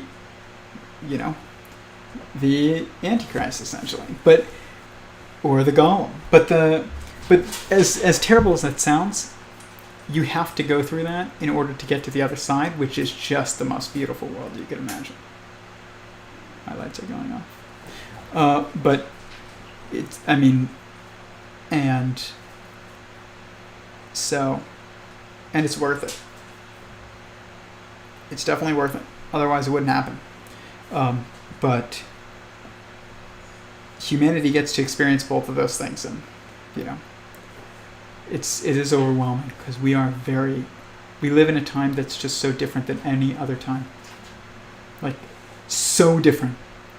So different than even, so much more different than even the most like popular thinkers in the world, in science and even in politics, and like the Ben Shapiro types and Jordan Peterson types and stuff like that are just like, I almost did a Ben Shapiro voice, like oh my gosh, like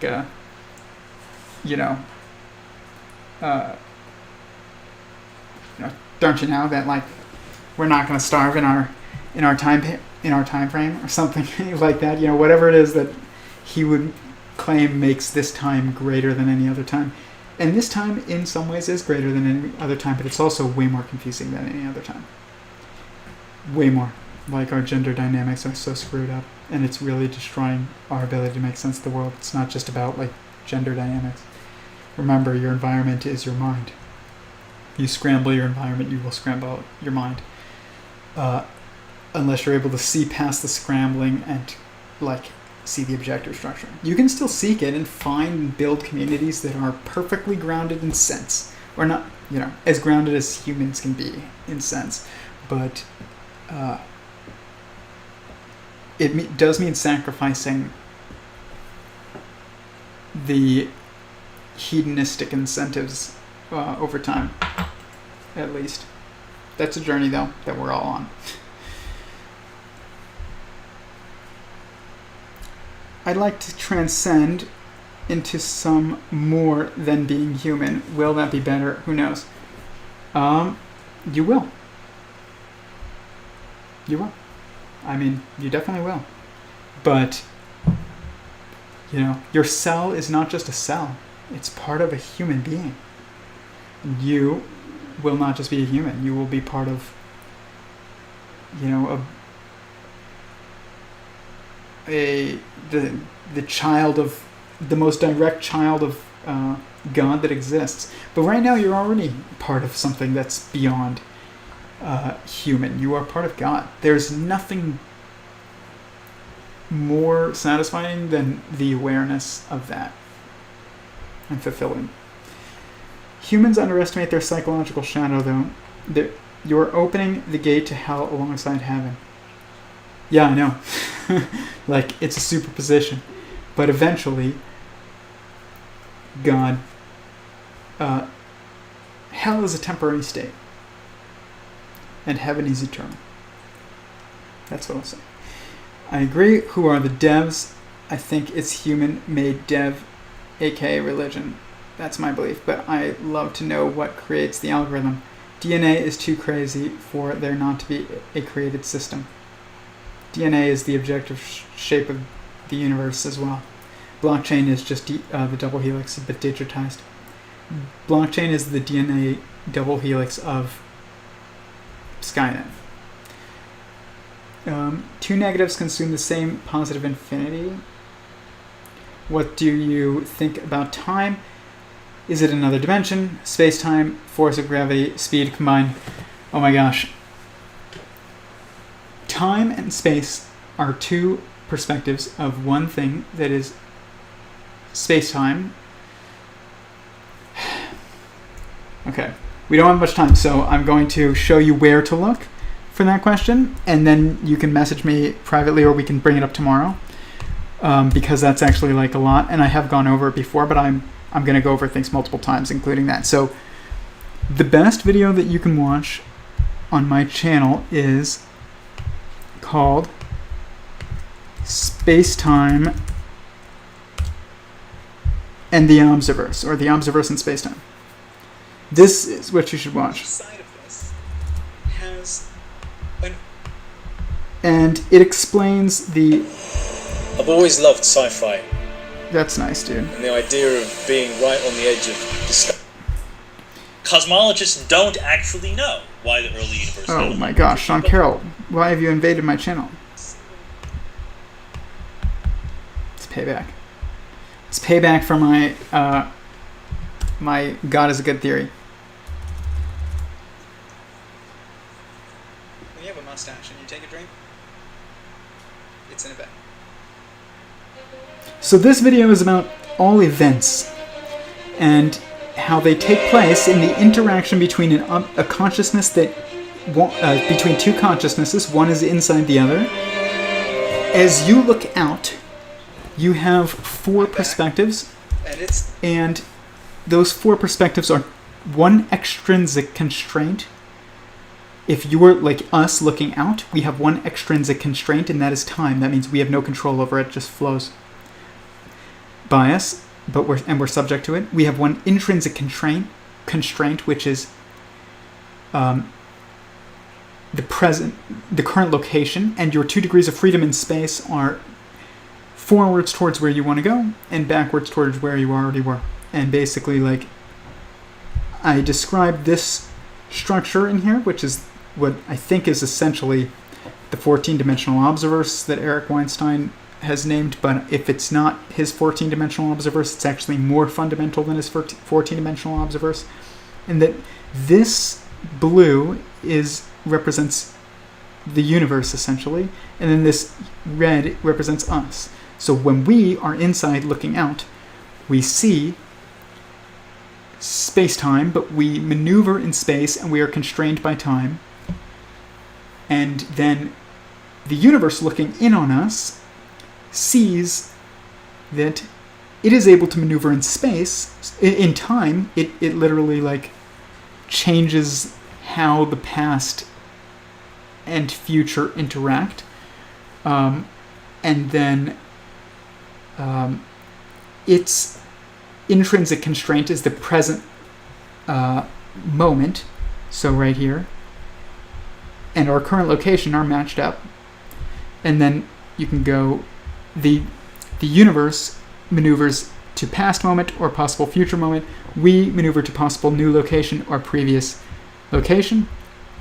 The universe's extrinsic constraint, meaning it can't really like escape it due to structures outside of its own mind, is space, because it is space, so it can't escape space. It's like saying, how does it move beyond itself? It can't move beyond itself.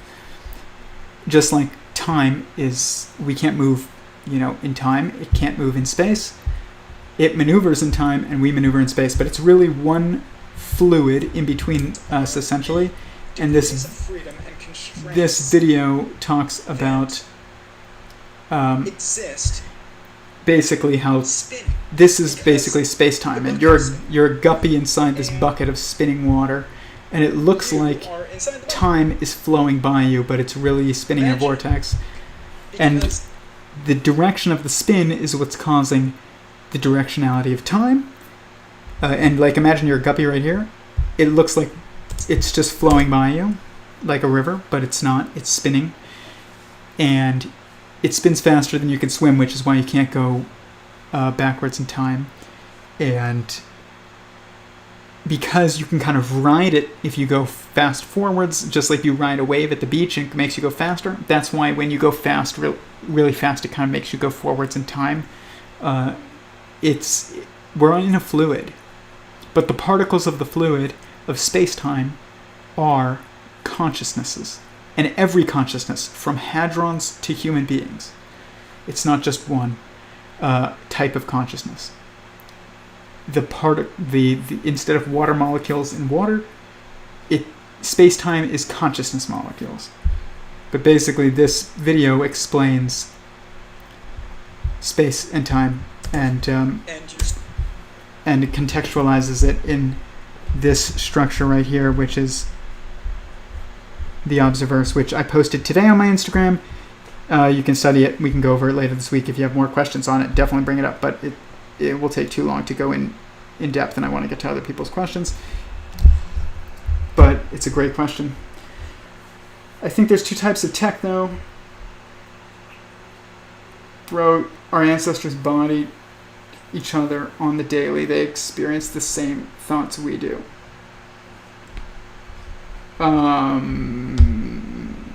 Not exactly. They did not experience the exact same thoughts we did. Like, no, they didn't. Their gender relationships were totally much more defined. Their expectations in society were much more defined. Their daily life was much more defined, and that enabled them to achieve the feeling of success at the end of the day, even though they were working extremely hard, and sometimes it caused terrible injuries and things like that. If you've worked moving things and building fences all day, at the end of the day, you're like, dang, I really I was constructive. I'm not going to go do something horrible. I don't know. Like, suicide rate was so low back then, and they had way harder lives physically. And like I said regarding Muhammad, people didn't just kill each other for no reason back then, which is today they almost do. They don't it's not for no reason, but it is for no reason.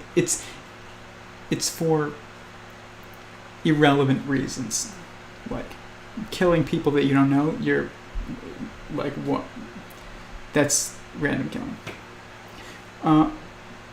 God is talking to everyone, not everyone is listening. Very true.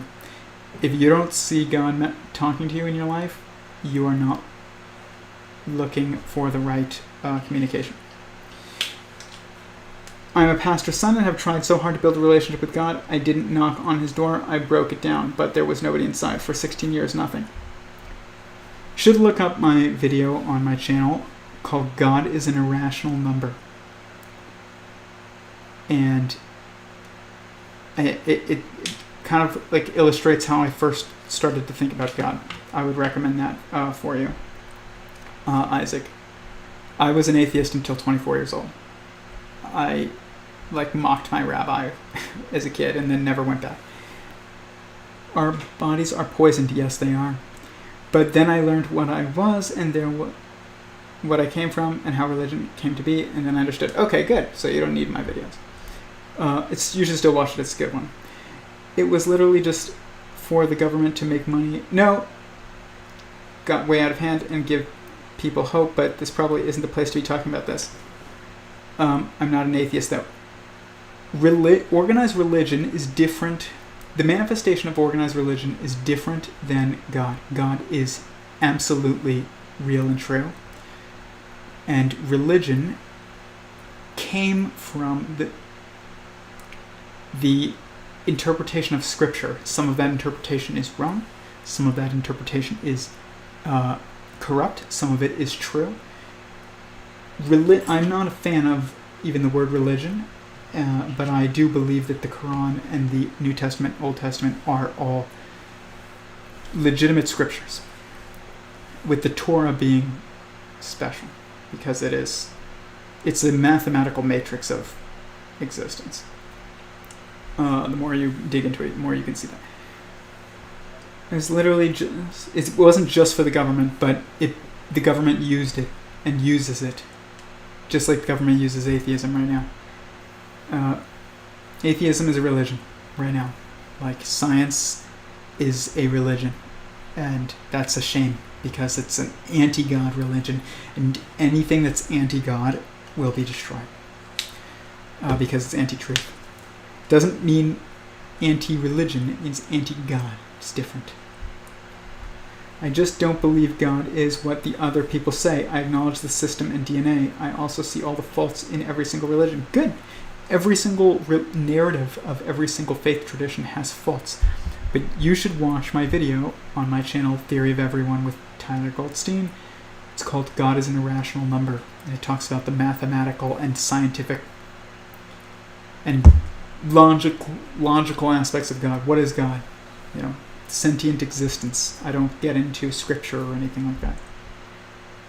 I've done a fair bit of research on a bunch of religions. Don't do research on religions. Think about God.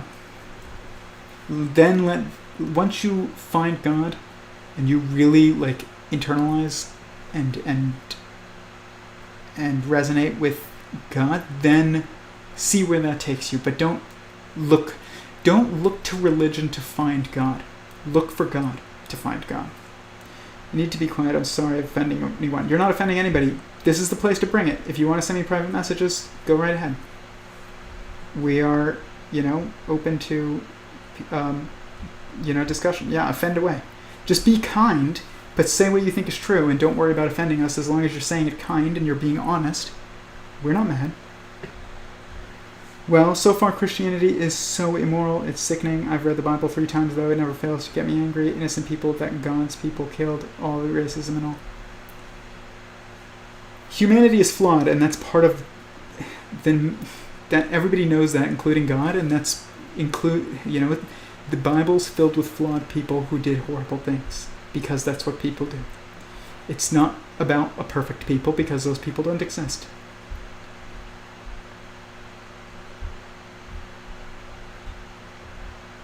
To God, everything is secular. Yep. There's no such thing as like religion. God's perspective has no separation. It's all one.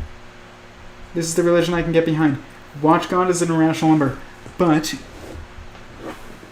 seek God and let Him lead you to morality, which He will if you actually find God. It will not lead you to. You could do whatever you want.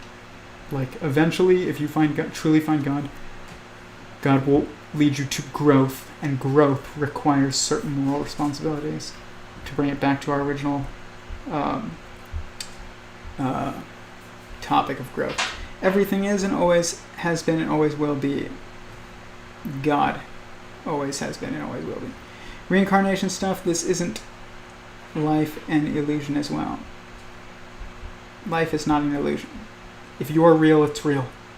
People look to the world to find out, is it a simulation? Is it inside a quantum computer?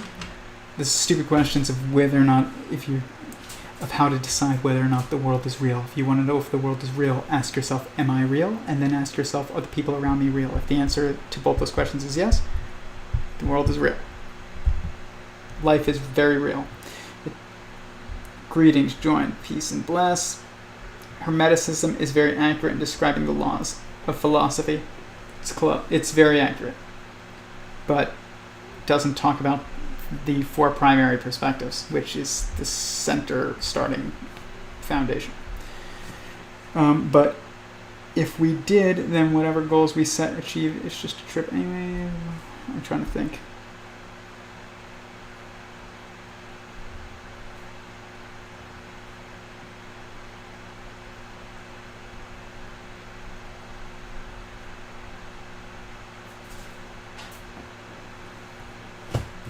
Just search for God, and then God is an irrational number. Yeah, look it up.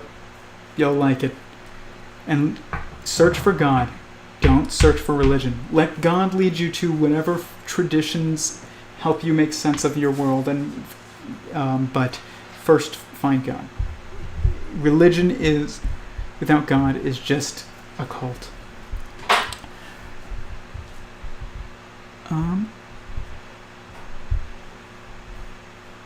I'm hoping I can figure out what's up with both. I watched 30 minutes of Hulu. Awesome intro. Thank you, Esteban. Discord seems pretty awesome. It is. Well, the potential of this theory is limitless. Yes, it is. I mean, or at least it's seemingly limitless. It's not. Even the cosmological verse or the observable universe is actually not limitless, but it is. This theory is universally applicable. I will say that universally applicable. Haven't there been a few public AI experiments where AI quickly became super racist? Yes, but that's because of us feeding into it. Do both Weinsteins have podcasts? Yes, they do. One is The Portal, which is Eric's, and then Brett's is The Evolutionary Lens. I like both of them, but, I don't agree with both of those guys on everything, but I like getting their perspective. Eric is more interesting than Brett, but Brett, I liked hearing him talk about virus stuff. That I'm not going to get too into because I don't want the stream to be killed by YouTube. Do both Weinsteins have a podcast? I saw someone give away her beloved, horrible, spoiled little dog after she had a baby. I mean, the dog went from little royalty to being mean little creature that might bite the baby. Yeah. You're lucky, son of a gun. You're so close to all the good lizards. Me? Where? I mean, we have some cool lizards here. You read the Epic of Gilgamesh? I have a long time ago parts of it. All the priestesses were, I'm not sure prostitute is the right word because I think they had sex with any man who wanted to. Yeah, that's what it is. Interesting. You are the device. Are you going to put a chip in your head?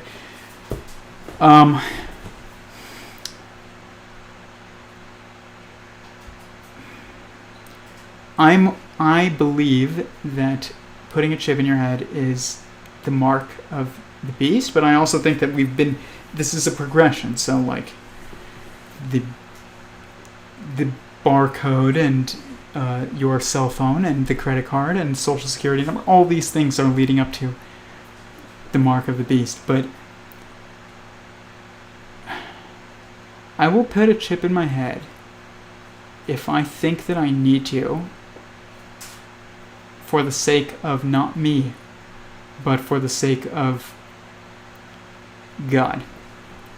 That's what I'll say. That does not mean that I think that, if you're asking, would I recommend other people put a chip in their head? I'm not going to recommend it. But I'm not going to tell you, definitely don't do it. I'm saying be aware of what the potentiality is. You could lose your free will at some point. But I am weirdly close to this issue, and if I think God wants me to do it, I'll do it. But if I don't think God wants me to do it, then I'm not going to probably put a chip in my head. Because I am aware that it can very well be used to override your free will. And that gets rid of you. When you have no more free will, you're gone, by the way. Like, when it says you will surely die, it's like, it's not necessarily meaning your body will die. It just means you are no longer sovereign. You're a robot. Robots are not alive. The sound effect from the 1960s, 70s era. I don't know, Tyler. I don't see Eric as being that much more intelligent. I'm not saying Eric is that much more intelligent. He probably is a little bit more intelligent. But the people that he and I, the people that are his, the people around him, and Ed Witten and all these other mathematicians, those guys, string theorists, their IQs are very high, much higher than both of ours. Eric's IQ is actually not that high compared to the people around him, and that's according to him, not because I'm judging him. But it doesn't matter. He's still far wiser than them, and I'm not going to say I'm wiser in every way. I'm not a father. Eric is a father and a husband, and those are very, very core perspectives of, wisdom. But I do believe sentient singularity theory is more fundamental than geometric unity. It's difficult to imagine or comprehend a level of intelligence more than 2 or 3 times where you're at. It just means you think faster. That's it. It doesn't mean that you can think about things that nobody else can. It just means that you can think about things way faster. If you have an IQ of 80, you can think about the observerse, but it's just going to take you much longer than somebody who has an IQ of 160. Do you remember a couple of years ago when Elon said RNA could be used to turn a human into a butterfly? Yeah, I think I do. And that would be a bad road to go down. That's a dead end to the best of our abilities. Yes. Elon was against it, but he seemed to just join it. Because there's nothing else to do. You can resist it.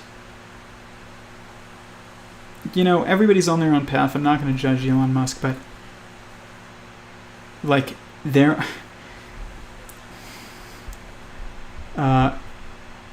is a, what's his girlfriend's name? Elon,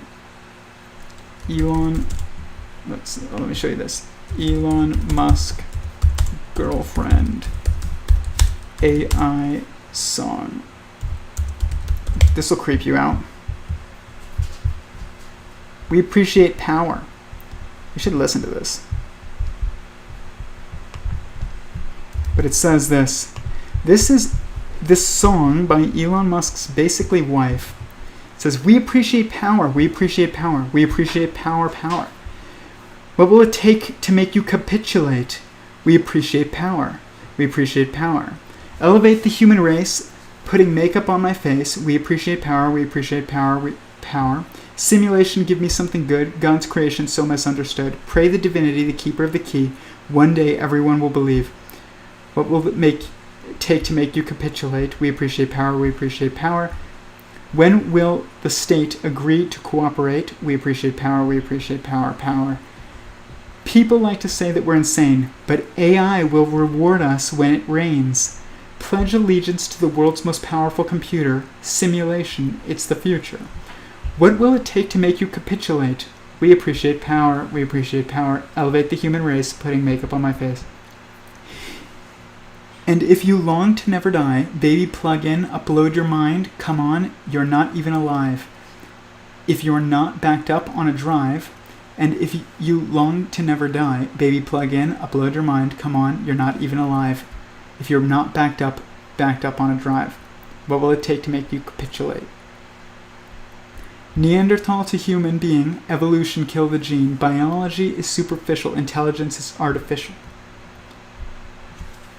Submit, submit, submit, submit, submit, submit, submit, submit. We're going to listen to this song real quick, and then I'm probably going to go after that. But I've never heard it. I just have read the lyrics. Dang. If that doesn't creep you out a little bit. When does a car become more than a car? Introduce When it's controlled by an artificial general intelligence. That's when a car becomes more than a car. Oh gosh. Stupid ads. These people. I'm just kidding. No. Up on a drive when you die. Already. That's what heaven is. It is the static space. And space-time is your desktop where you move things around and change things. And heaven is where you go to get saved. Literally, like saved into an eternal state. You don't need to back up your mind onto a drive in order to live forever. You will inevitably live forever. If you're already alive. Right. Good and bad energy. A lot of more easier to feel now that I have third eye. When you breathe, you transform air into your body. I understand all this. Where does God come in? I understand the unity of everything. We're all one. But where does God come into the picture? Isaac, watch my video. God is an irrational number. As soon as we get off the stream, it's not very long. It's like 10 minutes, maybe less. It will explain exactly where God comes into this. By the way, awareness of the reality beyond the physically observable without God is unearned knowledge. That's not good. First thing I'll do, cool. It is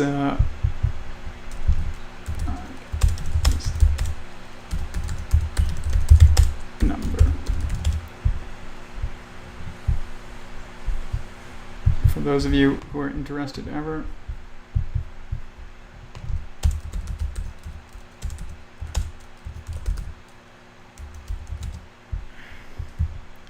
This is it.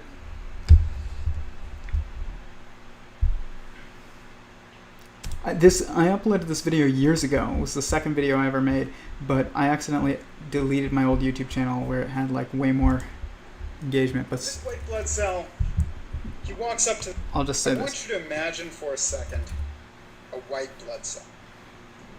And this white blood cell, he walks up to this red blood cell, and he says, "Do you believe in humans?" The red blood cell says, "No way, man. I don't believe in humans." White blood cell says, "Why not?" And the red blood cell says, "Have you ever seen one?" And the white blood cell says, "No." And the red blood cell says, "Well, then, it's stupid to believe in humans."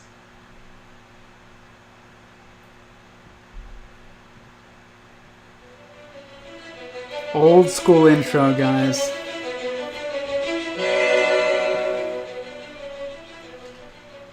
Math of Meaning.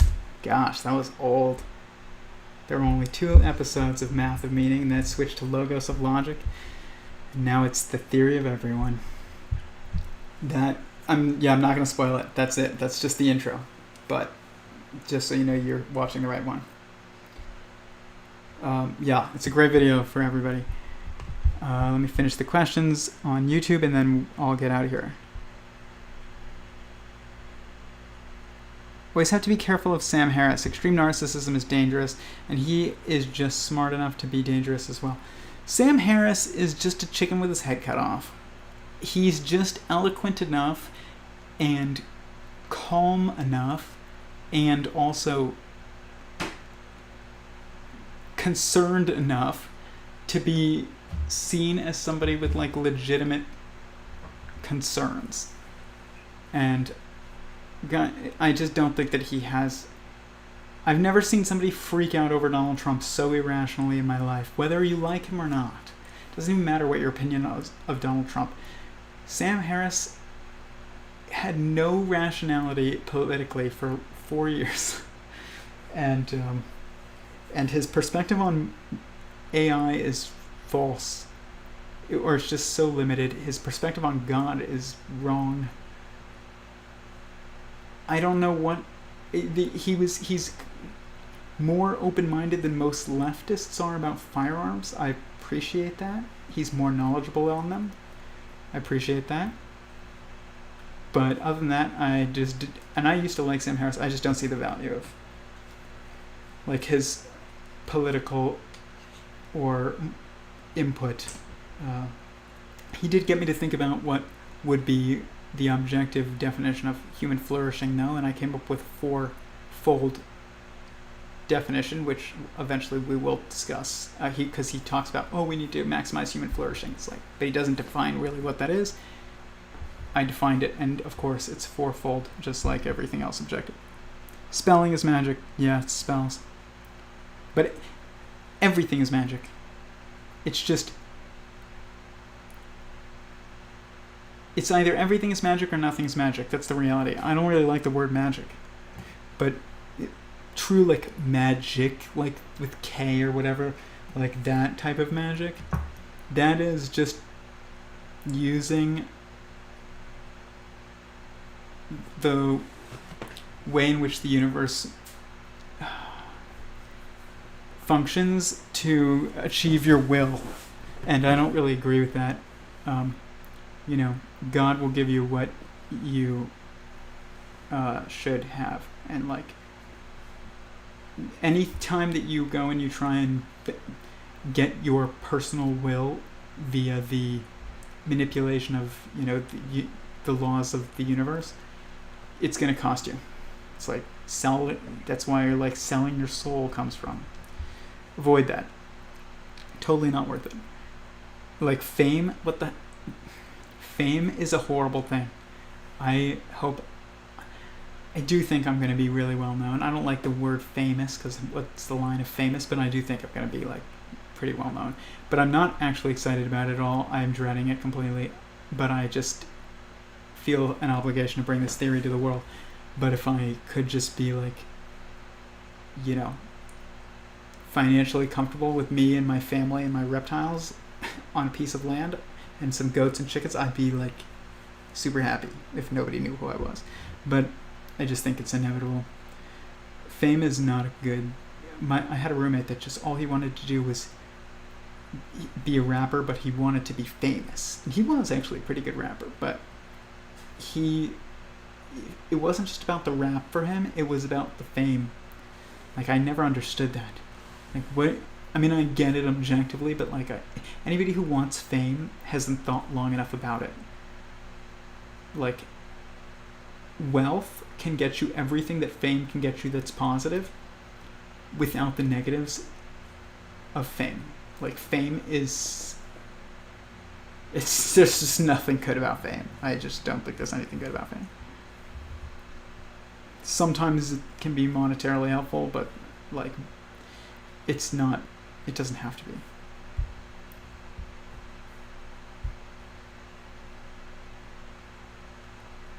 Why did they ever get divorced? Elon Musk and his wife? That's Elon Musk's girlfriend, but basically like his wife.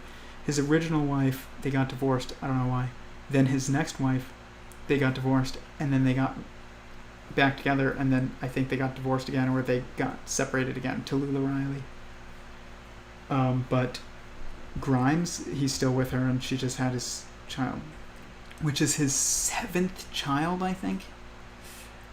So good for him. I think it's 7th boy, which is insane. Purple Overload. Yeah, nice flashback. Are you aware of the works of Nassim Haramein? Yes, I am. And Nassim is brilliant. And yeah, he's brilliant. His 64 tetrahedron grid right here. Right here for those on Instagram. Right here for those on YouTube. This is the scaffolding of my cosmological verse model, which I did want to show you, and this is the perfect segue. My beautiful, amazing, thoughtful fiance, wife-to-be, got this for me. She gave this to me today. She took my cosmological verse model and she got it framed for me for Valentine's Day. It just didn't come in till today, but that's pretty awesome. Because that was when I first made that and I labeled it. That was like when I realized, like, dang, what I had, like, what this work had actually achieved was just something so beyond anything that it originally tried to do. Like, this theory just trying to understand consciousness and intelligence and information processing, and not, you know, the universe, but when you're inside of an, you know, a consciousness, then they are one and the same. But it's so cool. But this is my model, and this is Nassim's model of this, and this he calls the structure of the vacuum. This is a scaffolding of this, and when you separate these out into various states of matter as a solid, a liquid, or a gas, you separate all the little quantum of consciousness, they separate, and no matter if you observe it as a solid, a liquid, or a gas, there's always 64 gaps. One day I was like, I wonder how many gaps there are. I need to count those. I was like, if there's 64, I'm going to freak out. I counted the first one, 64. I was like, oh my gosh. Counted the second one, 64. I was like, you know, like on the edge of my seat. I counted the third one, 64. I was like, dang. Me and Nassim working together and we don't even know it. But yeah, that's my thoughts on Nassim Haramein. Brilliant.